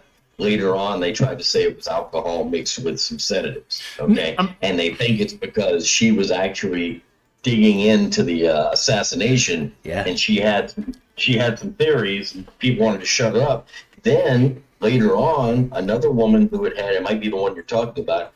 Another Kennedy mistress apparently was, and this goes into the 70s, she was jogging on the Georgetown jogging course, that's around the canal. Oh, jeez. I know who that is. Go ahead. Sorry. Yeah, no, somebody jumps out and shoots her. And I mean, it was one of those things where actually trying to make it look like it was self-inflicted, but meanwhile, it was a shot from behind, and the person took off, and they believed that was a hit that was put on her because she was a person who didn't think that the assassination was actually as it was represented, and I'm just amazed at how these connections all tie together. Okay, so if we're just going to talk Kennedy, I'm going to throw out an idea. You had a lot of people who resented Kennedy, had him killed. They were involved not just in intelligence, but in corporate America. And then when it starts coming out at Watergate, they shred all the files. And a lot of these people, they realized early in that what they needed to do was have like a revolving door like they currently have in Congress between businesses. Mm-hmm. So they'd have people who are agents, but they also work at a high position in a newspaper. And once they quit, they still work there or whatever, right? Well, they tended to form private intelligence agencies, not unlike the Pinkertons. You could look at the Wackenhut Corporation or Resorts International's corporation, Intertel. Intertel was all old CIA and military, and Intertel was basically run by the mafia. Yeah. So functionally, I think what happened is there was a confluence of people who wanted Kennedy dead. The mafia helped it happen. Like, the mafia probably made it happen with a bunch of other people, so it was fully compartmentalized. And then, functionally, the mafia had ran our country up until... Yeah, they're still running our country. They're still, it's still happening. I knew the mob deal concerning Kennedy because Bobby Kennedy, as soon as they actually helped him get into the White House, then as soon as they did, Bobby Kennedy decides he's going to be a good boy and starts going after the mob with a vengeance. Goes and they're full like, Giuliani. hey, fuck those shit. Yeah, and I think I've even heard you tell the story with your grandfather or something like that, right? Or father, and going into the restaurant and hearing the people talk about that all the time. Like, oh, those Kennedys, we finally shut them up. Oh, I can't remember who it was that was telling us about that on it was a couple streams ago. A former viewer. No, I firmly believe that what they call the Dixie Mafia was heavily involved. Like, also the Marcellos. The Marcellos were heavily involved. Basically, it would be the Meyer-Lansky organization, which was really Lucky Luciano's organization. And we had...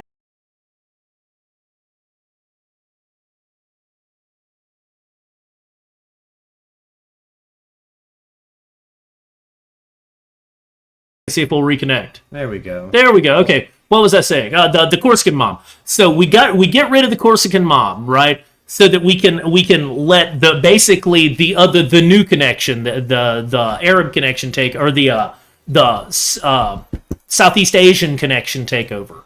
Yeah. Through Marcello. Marcello's running all of this in Southeast Asia. He's tired of competing with the Corsicans, so the DEA basically, the FBN became the Bureau of Narcotics and Dangerous Drugs. They made a bunch of different ones, rolled them all together into one organization in 1972 after they're done running their hit squads. And so there's no more Corsicans at that point, and it's all just the Marcello Mafia is bringing in the heroin. And keep in mind, 15% of GIs came back addicted to heroin. Yeah, that I'm familiar with too. It was everywhere. Marcello was involved in all of it. Dude, okay, here's one. Nixon fought to have Pepsi open a Pepsi plant in Southeast Asia, right? Oh, shit. Fought for it. It was the key thing. That thing was running for 5 years, never ever created a bottle of Pepsi. Comes out later, it was a heroin refinery. Holy shit. No shit. Wow. That's amazing. That's truly amazing now.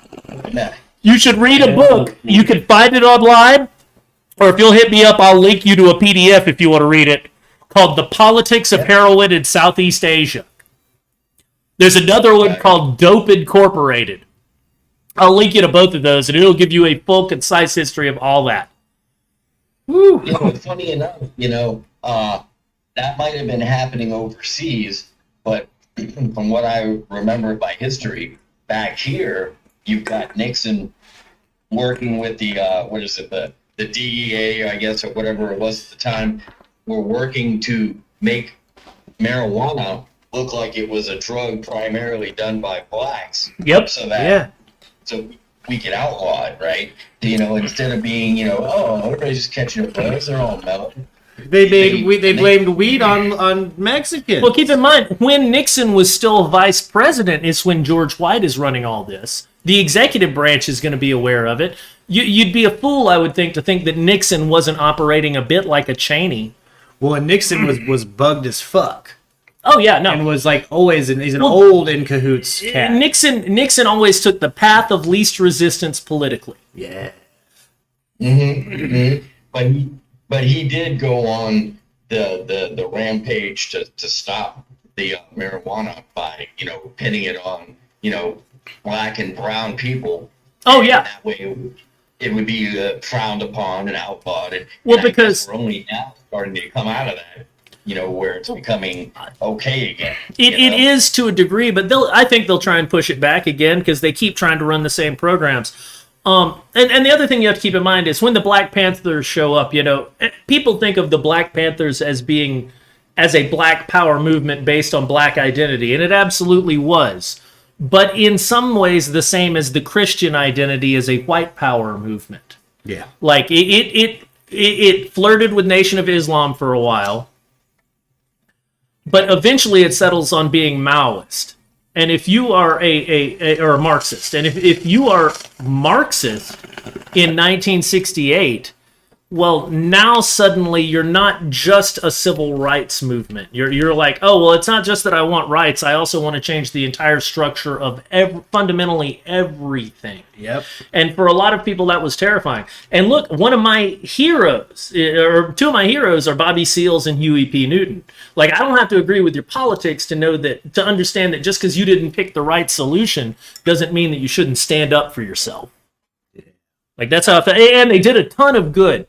Like a lot of the programs they intentionally set out when they took Oakland, basically, were amazingly good and the types of things we should be doing. But I'm not a Marxist, and you're never going to convince me to be a Marxist. and here's the thing. I think any economic system that doesn't take into account Marx is fully uninformed.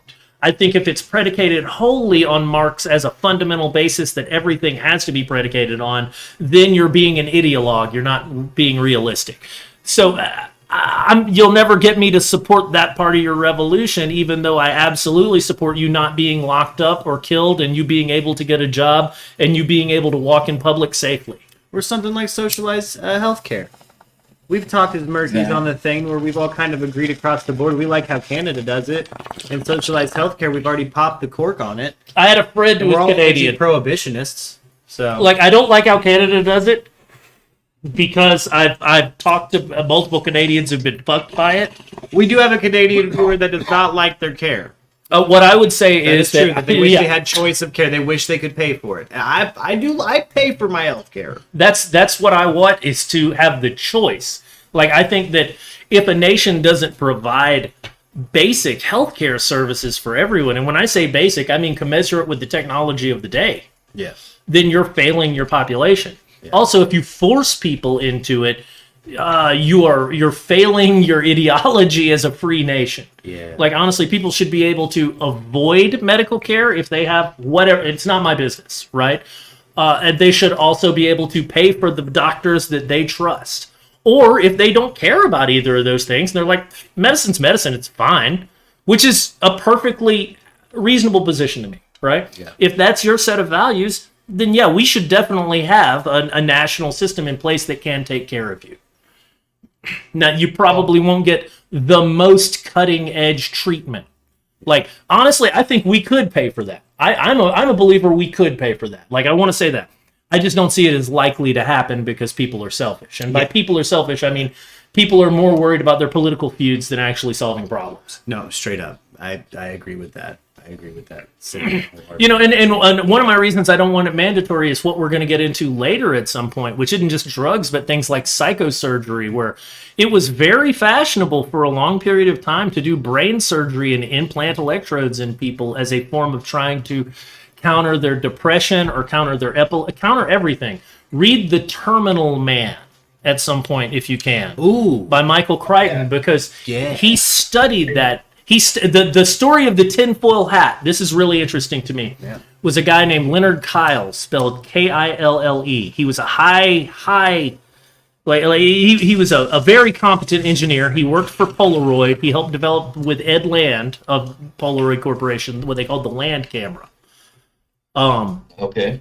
They ended up, it turned out his wife he was having an affair with this guy, but was lying about it.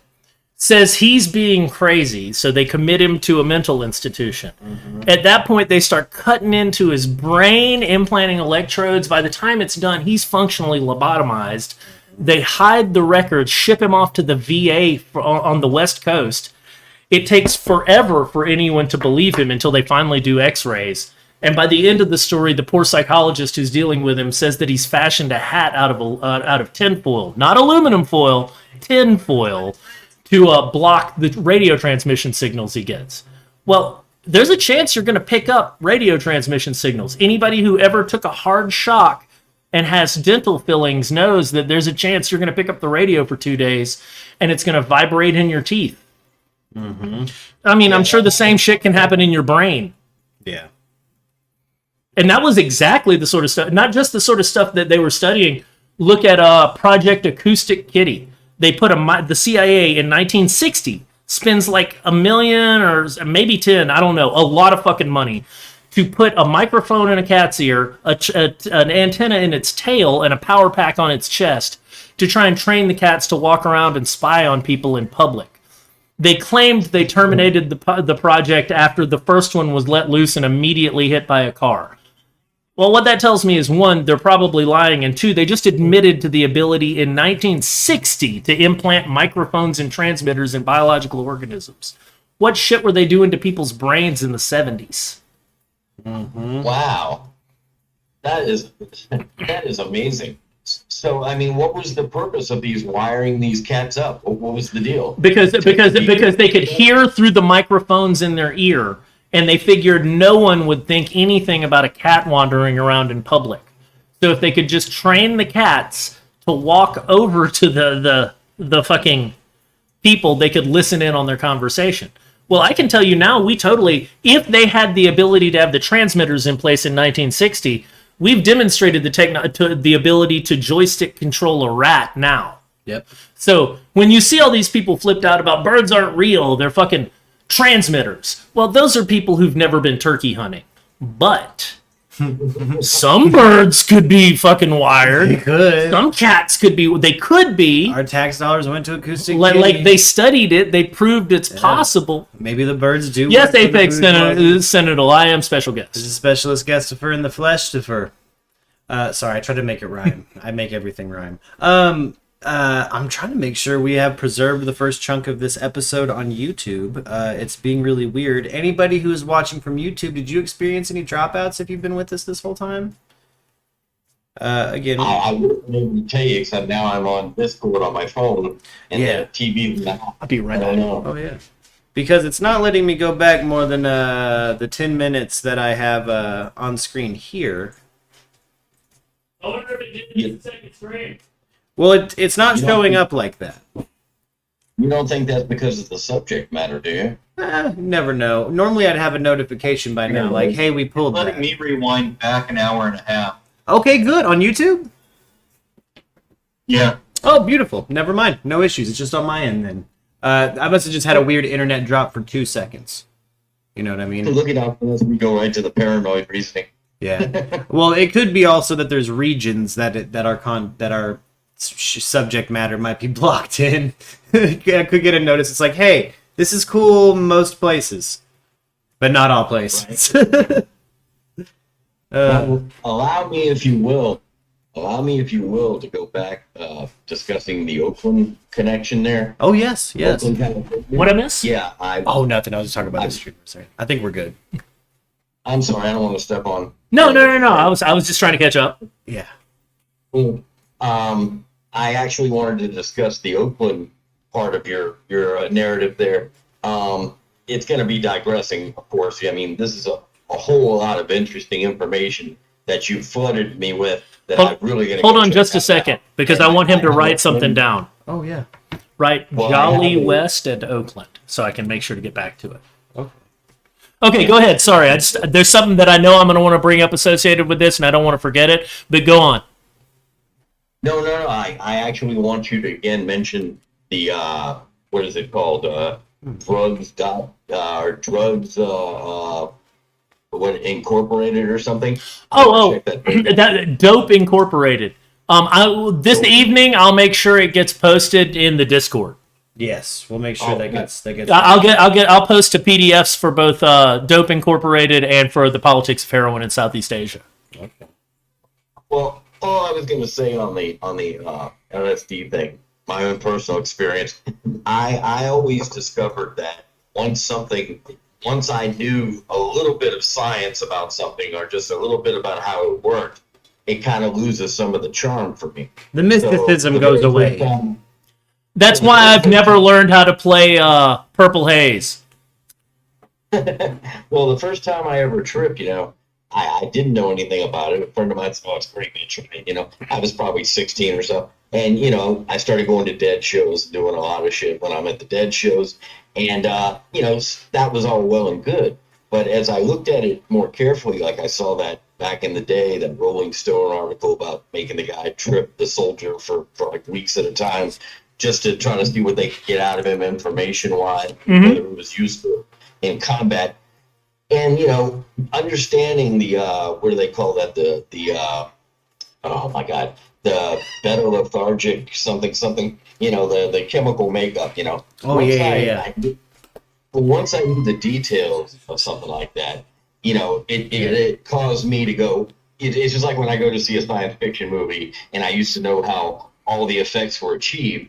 I still love the movie, but it takes a little something away. I can't sit back and suspend belief because I know that's a 5-foot-long model or something, right? I 100% understand that, man. And I will say that studying this type of history now, when you go back and look at a lot of different things, it forces you to look at them in a different light, too. You're like, oh, well, that interpretation doesn't seem right to me because I know all this other stuff related to it. But go on, sorry. Well, no, so, yeah, exactly that. So, whereas at first I would take a hit or two and I'd be able to move my hand in front of my face, go, oh, wow, look at the trails, man. But once I knew a little bit more of the scientific makeup of it and what it was really doing to you, and you read things like, oh, that's simply because your iris is dilated or what have you, and the way the light's affecting your hand, and it's sending transmissions to your brain. And so, yes, you see your hand in front of your face waving, but it's going slower. Right. It's taking a split second for your brain to process that it usually doesn't take because you're on acid. So that's why you think you're seeing a trick. Right. Okay? And I was like, oh, man, is that all? So I only unfortunately got one opportunity to stand in a mirror, and this is like the first or second time I ever did it. Oh, shit. And I stood in the mirror. I ended up being there like 15 minutes. Been there. Didn't see nothing. And I was just playing with my face, and for a few seconds it became like putty that I could stretch my nose out about 10 inches and, and let it go, and it would snap back in place. And I played with my face like that for about 15 minutes. Well, once I learned the scientific stuff, by the next time I tripped after that, I'm just like, yeah, I know, but all it is actually you're just speeding up and you're doing this and you're seeing this because of this. So when my friends would go to like the story I told about the graveyard, and I thought I saw a guy being murdered, but it turned out it was a college thing, a hazing. And before that, we were looking at the outline of our city, and those guys started talking about, wouldn't it be wild if there was like a mushroom cloud all of a sudden? And those two were actually seeing what they were talking about, and I'm going, I don't see it. And they're like, yo, it's a mushroom cloud. Well, anyway, but I still enjoyed it because with ADHD, that I didn't even know what that was back then. Right. I could do massive amounts of cocaine, and I did do this before, and go to sleep. Right. No, lots of people with ADHD can still sleep on profound amounts of stimulants. Yeah. Well, because they give us Adderall and speed like that, because what it does is it takes us up to a certain level and then we taper off, and it keeps us more normal, So I didn't know I had these things, So that probably is also a reason why my acid trips weren't as, I didn't hallucinate like most people talk about. Well, I have some, but I have an idea on that, right?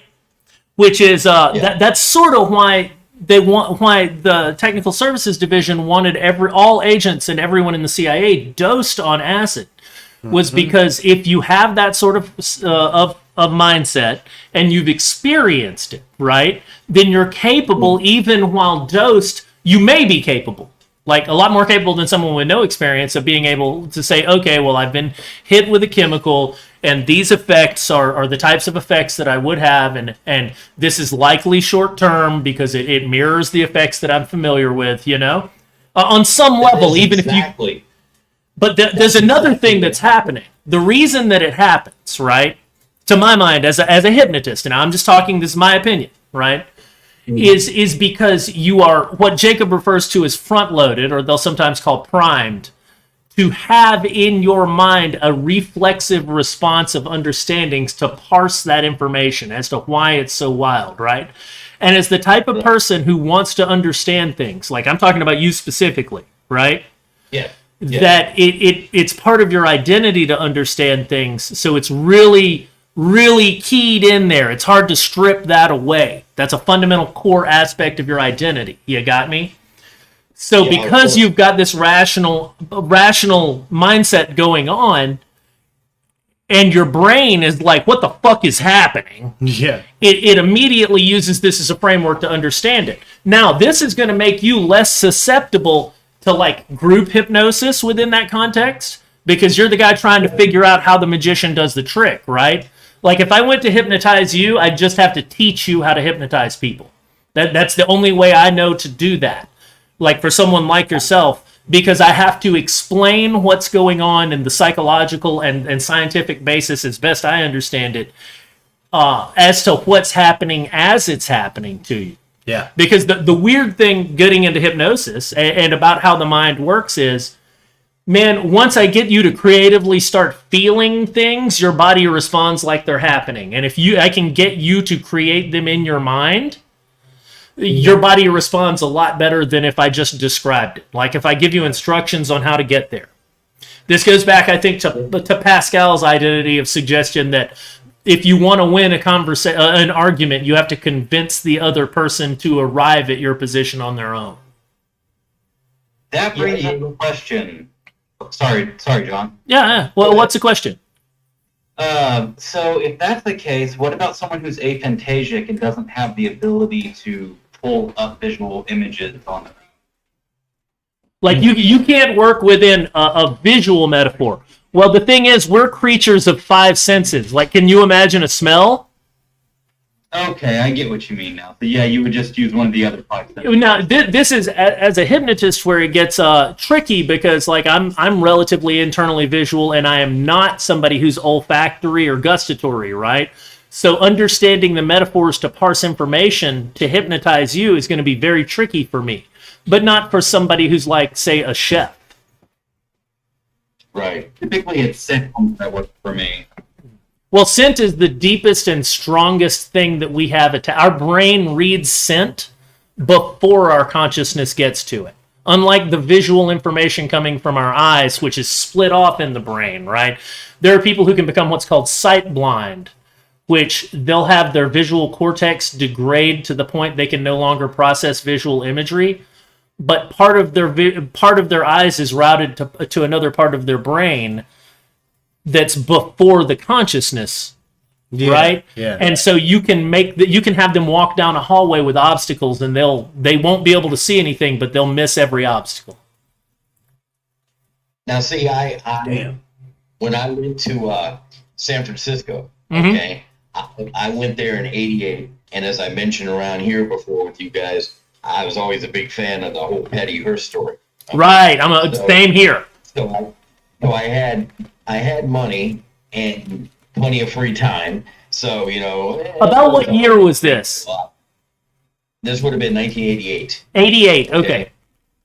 Yeah, and so I had money, and so my uncle used to drift around through the 60s and 70s. He was in the Marines. He deserted that. And I remember the cops coming to my house to talk to my mom and see if she had seen him or not.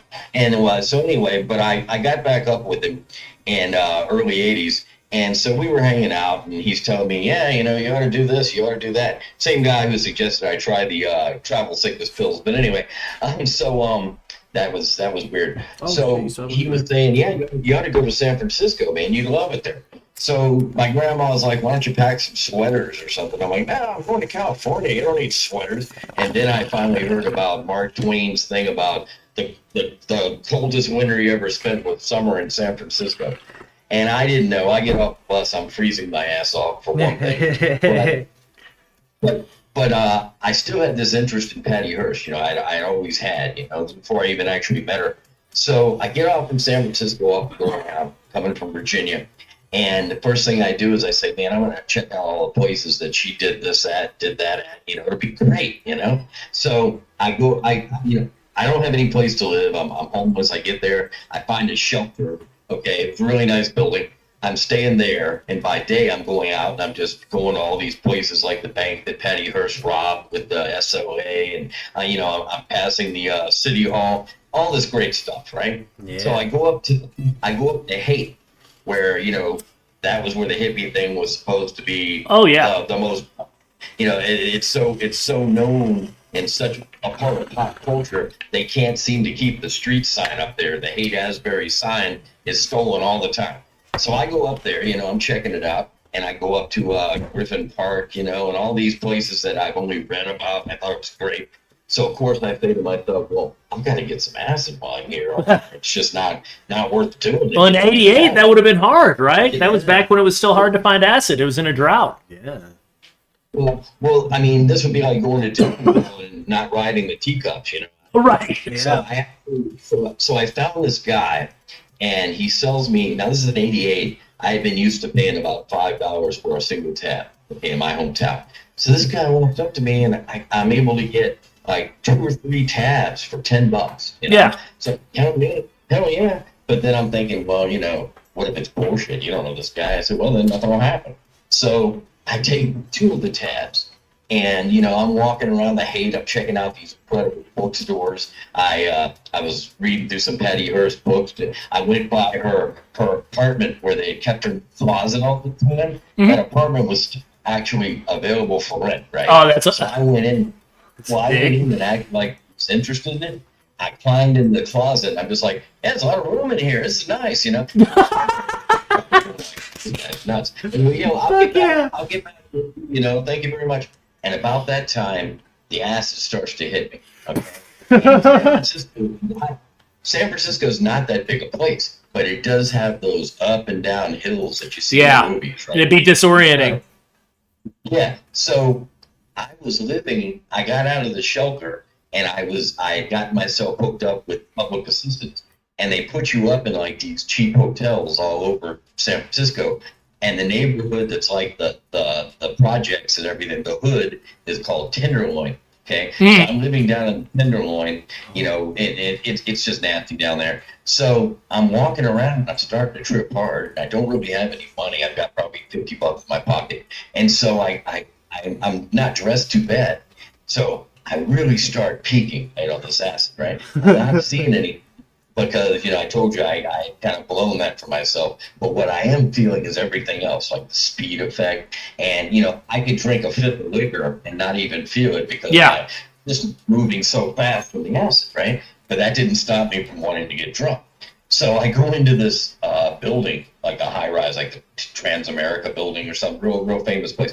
I go into the bottom floor. They have a beautiful restaurant. Okay, I'm tripping balls, man. Food's the last thing on my mind. I want some drinks, and I'm gonna stiff them. So they bring me cocktail after cocktail, and they have no problem. And they finally say, "We can't give you any more cocktails until you order a meal or an entree." So I say, "Okay, bring me this, whatever." So I keep on knocking them back, and I probably had about 6 or 7 by now. And they bring me over the check, and I just get up and act like I'm going to the restroom. And I start to go up these beautiful velvet-covered steps, to get the fuck out of there. 2 guys come down the steps, and two big goons, right? And again, I'm tripping balls, but I'm speeding so bad, I'm like practically shaking. And I drank all this booze, I'm not even feeling it. And I go to leave and not pay them. And here come these 2 goons that lock their arms under mine, and they walk me backwards and take me back down the steps. They take me back to an office in the basement, and these guys, from what I remember, of course I was kind of fucked up, but I'm like 2 Italian dudes, right? 2 big goons, and they go, "What's your name?" And I just, because I'm tripping, I don't have any, inhibitions. I go, "Patty Hearst." And they go, "Fuck, you fucking desk." So this guy comes up from behind his desk, grabs me by the collar and grabs me by the belt and throws me out of the door at the bottom of this building. And I'm in the back in an alley just laying there. And I'm like, well, okay, they didn't call the cops. So I get up and I continue walking around because now I'm trying to find my hotel that I'm living in, and I can't find it anywhere. It's called the Altamont. It's like that Stones concert. I got stabbed. Yeah. So I'm walking around tripping balls, and now I go ahead and say, "Fuck it!" I take the other hit I had, and now I'm really going right. And I'm walking around, I'm looking at bookstores, and I'm just having a blast. I'm looking at the sky, going, "This is incredible." And I finally give up, and I think, man, I'm gonna die here, man. So I can't find my room. And I sit down against a building. And I guess I finally passed out or something. And it happened to be another guy who knew me a little bit in my building. So I wake up in the morning, long story short, I'm laying across my bed, fully dressed. And dude took you home. Yeah, and so I saw the guy the next day, and he says, "Man, you okay?" I'm like, and he happened to be from this part of the country too. So, and he was like a drifter. And I said, "Yeah, I'm fine, man. How did I get in my room?" He said, "Oh, you were sitting there Indian style out front of the hotel. I didn't know why you wouldn't go in." So that whole time I had been looking for where I lived. I was in front of it. No, that's okay. Let me explain this actually. So you're at a diminished capacity, right? And you ever go to look, like, can't find your keys and you search everywhere for them, and they're definitely, when you do find them, on the table where you've looked a million times? Oh, absolutely. That's called. Go ahead. The laundry. Yeah. Well, that's called a negative hallucination, and the theory that I operate on it is that those things are so stressful to your mind, right? That your mind's like, this is the source of stress, and I can't fight and I can't flee, so I'm just going to go blind to it. Mm-hmm. Well, your source of stress at that point, while you were so diminished, was the place that your sight-blind ass walked back to, right? While you were so busy being stressed about trying to find it that you were ready to sit down and die, but you'd made it home. Yeah. You know, it's just that you were so confused by the acid and so emotionally overwhelmed in the feeling of, well, I'm not going to be able to make it back home. I guess I'm homeless now. That you couldn't see this thing stressing you out that you were looking for, like it was keys on a table. Yeah, because I sat down with my knees drawn up against my chest. Yeah, that's exactly what I've been talking. My arms across my knees and buried my head in my arms. Said, I don't know, we'll have to figure this out later. So that's made me think about three things that I wrote down that are related. One, not related, but talking about Captain Al Hubbard earlier, we can get to from him to Maynard pretty quick. Oh shit, from Tool? Yeah. Oh shit. So Al Hubbard turns on Timothy Leary. Yeah. Right? Timothy Leary at one point was hosting Al Jurgensen from Ministry along with Gibby Haynes from the Butthole Surfers. Okay. Like was living at their house and he was testing drugs on them, including acid. He gave Al a bunch of LSD that Al put in a bottle of whiskey. Al's drinking it on stage, and shortly after Maynard gets back from serving in the military, he goes to a Ministry concert with, I think, Adam Jones. Okay. I could be wrong. And they're in the front row. Jurgensen gives them the bottle. They take a big pull from it each and proceed to trip their balls off for 3 days. Whoa. Wow. So they hit a heavy amount. Okay, another thing, and this one's also only peripherally related. You said you were following the dead, right?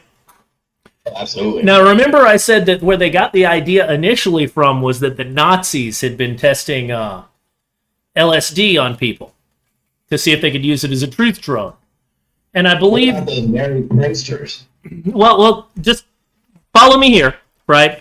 The Nazis were testing it. Now, you look at the Grateful Dead, until they broke up, they were the biggest conduit for LSD distribution in the world, right? And by that, not them as a band per se, but the culture around following them, right? Yeah. Well, they banned them in my hometown. Just let me say this. They banned them. They used to play the Richmond Coliseum all the time, and the cop banned them because every time they came, there would end up being about 200 arrests for LSD, yeah. They banned the Juggalos for the same reason now. Yep. For the same type of thing, right? Yep. Well, weird thing. Ever look at that Grateful Dead skull?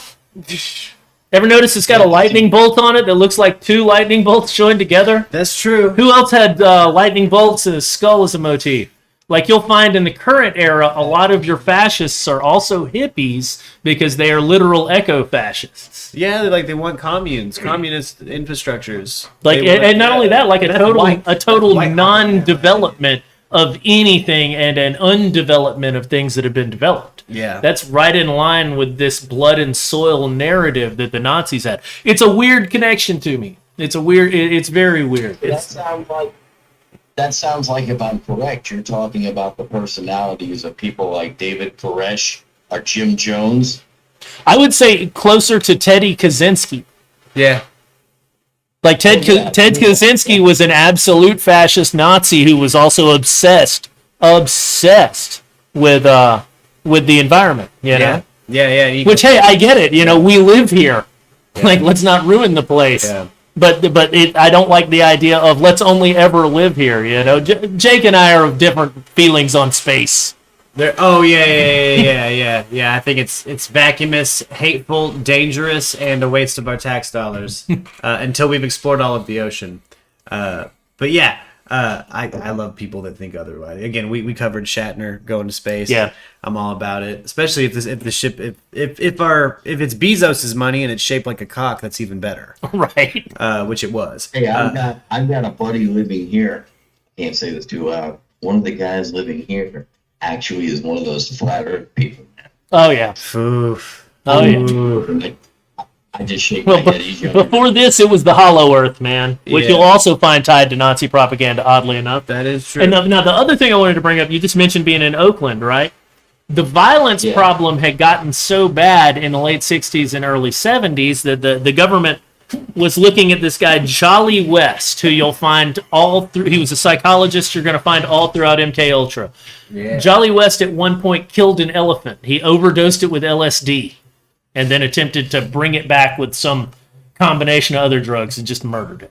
Good lord. He believed that everybody who was rioting in the 60s basically had functional brain damage and that it was a hidden epidemic of brain damage amongst the U.S. and they were going to set up anti-violence clinics that tied right in with all this MK Ultra shit right outside of Oakland so that they could just start sending people to him. He even wanted to be able to have like pre-violence treatment on school children that exhibited symptoms of this. Holy shit. Yeah, and dude, and this guy was like tied in with the intelligence establishment in dealing with MK Ultra and mind control. Yeah.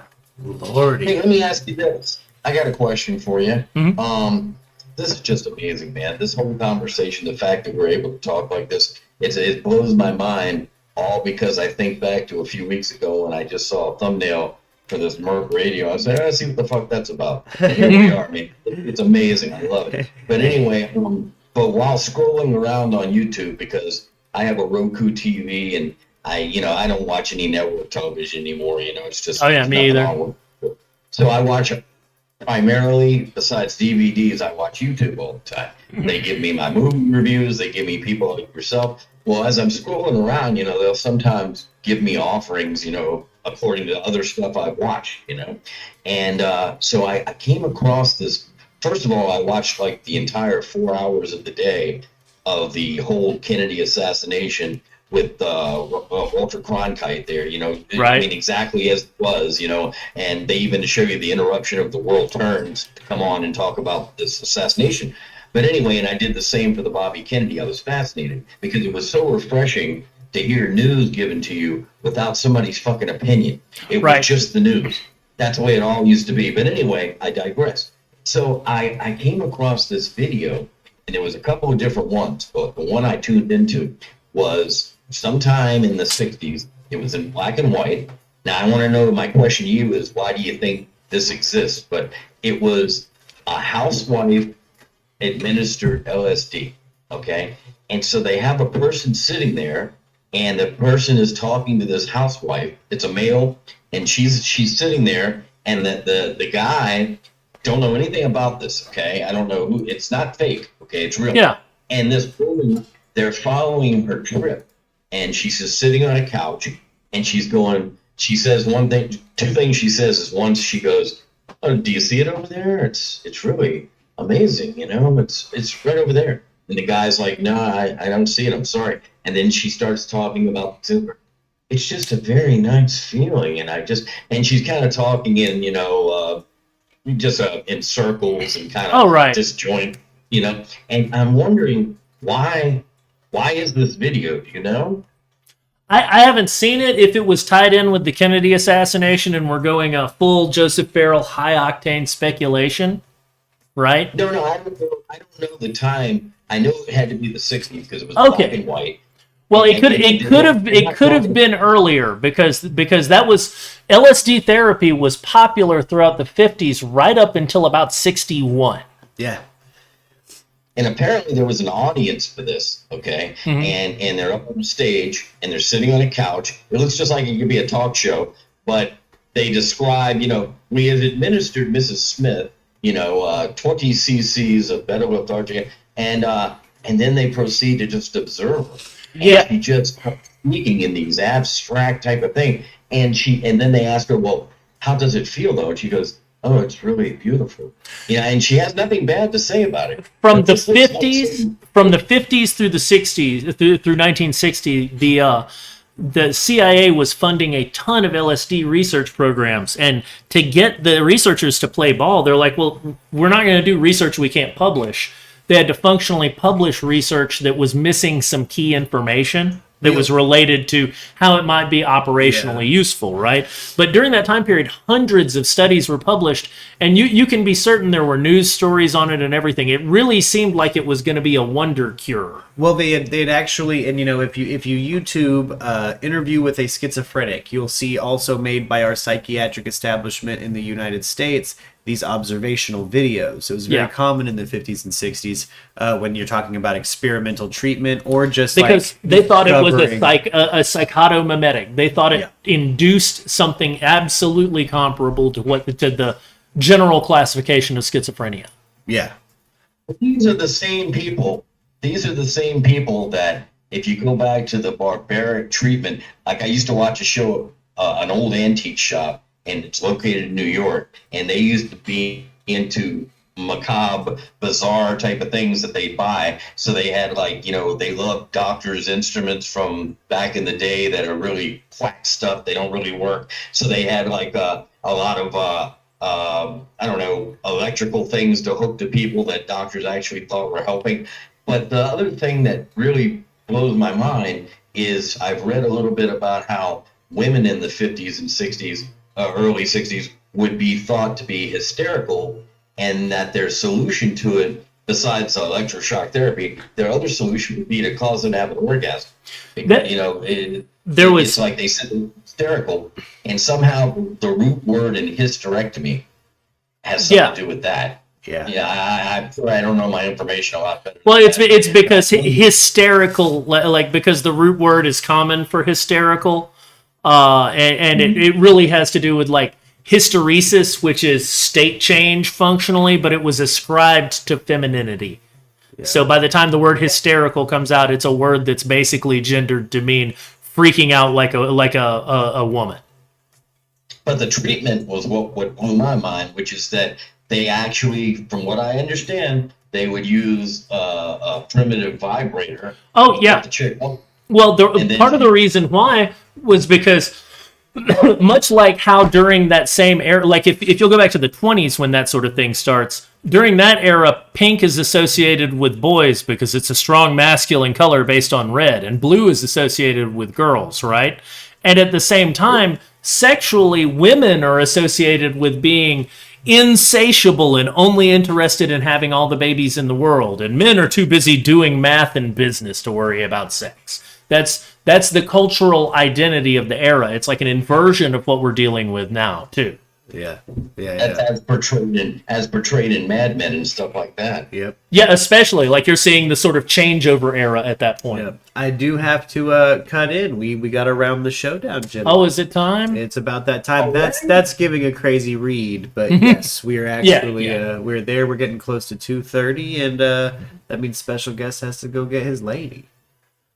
Mom. But I'll be back next week. Damn straight. Every Thursday we're gonna do the Tattered Map. It's Conspiracy Thursday now. So bring your conspiracy theories on Thursday, baby. It is a pleasure. So also, hi, John. Hello, I love you. Hi, Lux is here too. We've got a big afternoon, but no more streams until maybe a late night. Yeah, we'll do a late night. What about the entertainment one you want to do? I do want to do an entertainment one. We're going to keep that on Mondays for now. Okay, yeah, I got a lot of material for that. Yeah. The new schedule goes entertainment on Monday, True Crime Tuesday, Paranormal Wednesday, Conspiracy Thursday. I think I'm watching animal videos this Friday. Yeah, that sounds like a good way to relax. Yeah, I think I'm watching animal videos this Friday. Again, unless we get confirmation about the remains of Brian Laundrie, but I guarantee we won't. Hey, and special guest, it is an honor to listen to you, man. Oh, yeah, guys, look, I'm going to be sitting at home reading about this anyway. It's fun to talk to people. I'm not an authority. I'm just a guy who reads a lot. You don't come off like one of those tinfoil hat people because, like I said, I have a guy here. He believes in the flat. Everybody like that has their identity tied to it. I don't mind being wrong. It's just weird the sheer amount of shit that they've confirmed. Well, there's an old man here at my place, and he likes to always share this stuff with me. Like one day he walks up, he says, "Look into Project Mockingbird." Yeah. Yeah. Have you seen Zeitgeist, the movie? You heard about spirit science, bro? No, I mean, Mockingbird's real, but it gets immediately tied to Zeitgeist. It sure does. So He's the third guy who ever told me about that MK Ultra stuff and the Charles Manson connection. I was fascinated. Yeah. They always attach thread to truths to disinformation. No, that's how they make people argue about what actually happened. Oh, good lord! All right. Well, that sound in the background was the cat puking, which means it is time to go game. John, While you're streaming, fantastic right now. John, it's been a pleasure. We better hop out of here, my man. We'll see y'all later. We love you guys. Goodbye, Justin. Pleasure as always. Oh, my favorite admin, baby. All right. Very informative. Very informative. Oh yeah, man. I try to be. Like I said, try and be here next Thursday so you can come up with any questions that come to mind, man. Because I can talk about this stuff all day long. And generally, if I can't answer it right now, I'll have it by next week. Yeah. I want special guests to have enough questions thrown his way. We got to open him his own voice chat in Discord, like his own direct messages, like questions for special guests. Anyway, I love you guys. Let's hit this end screen. We got cat puke issues.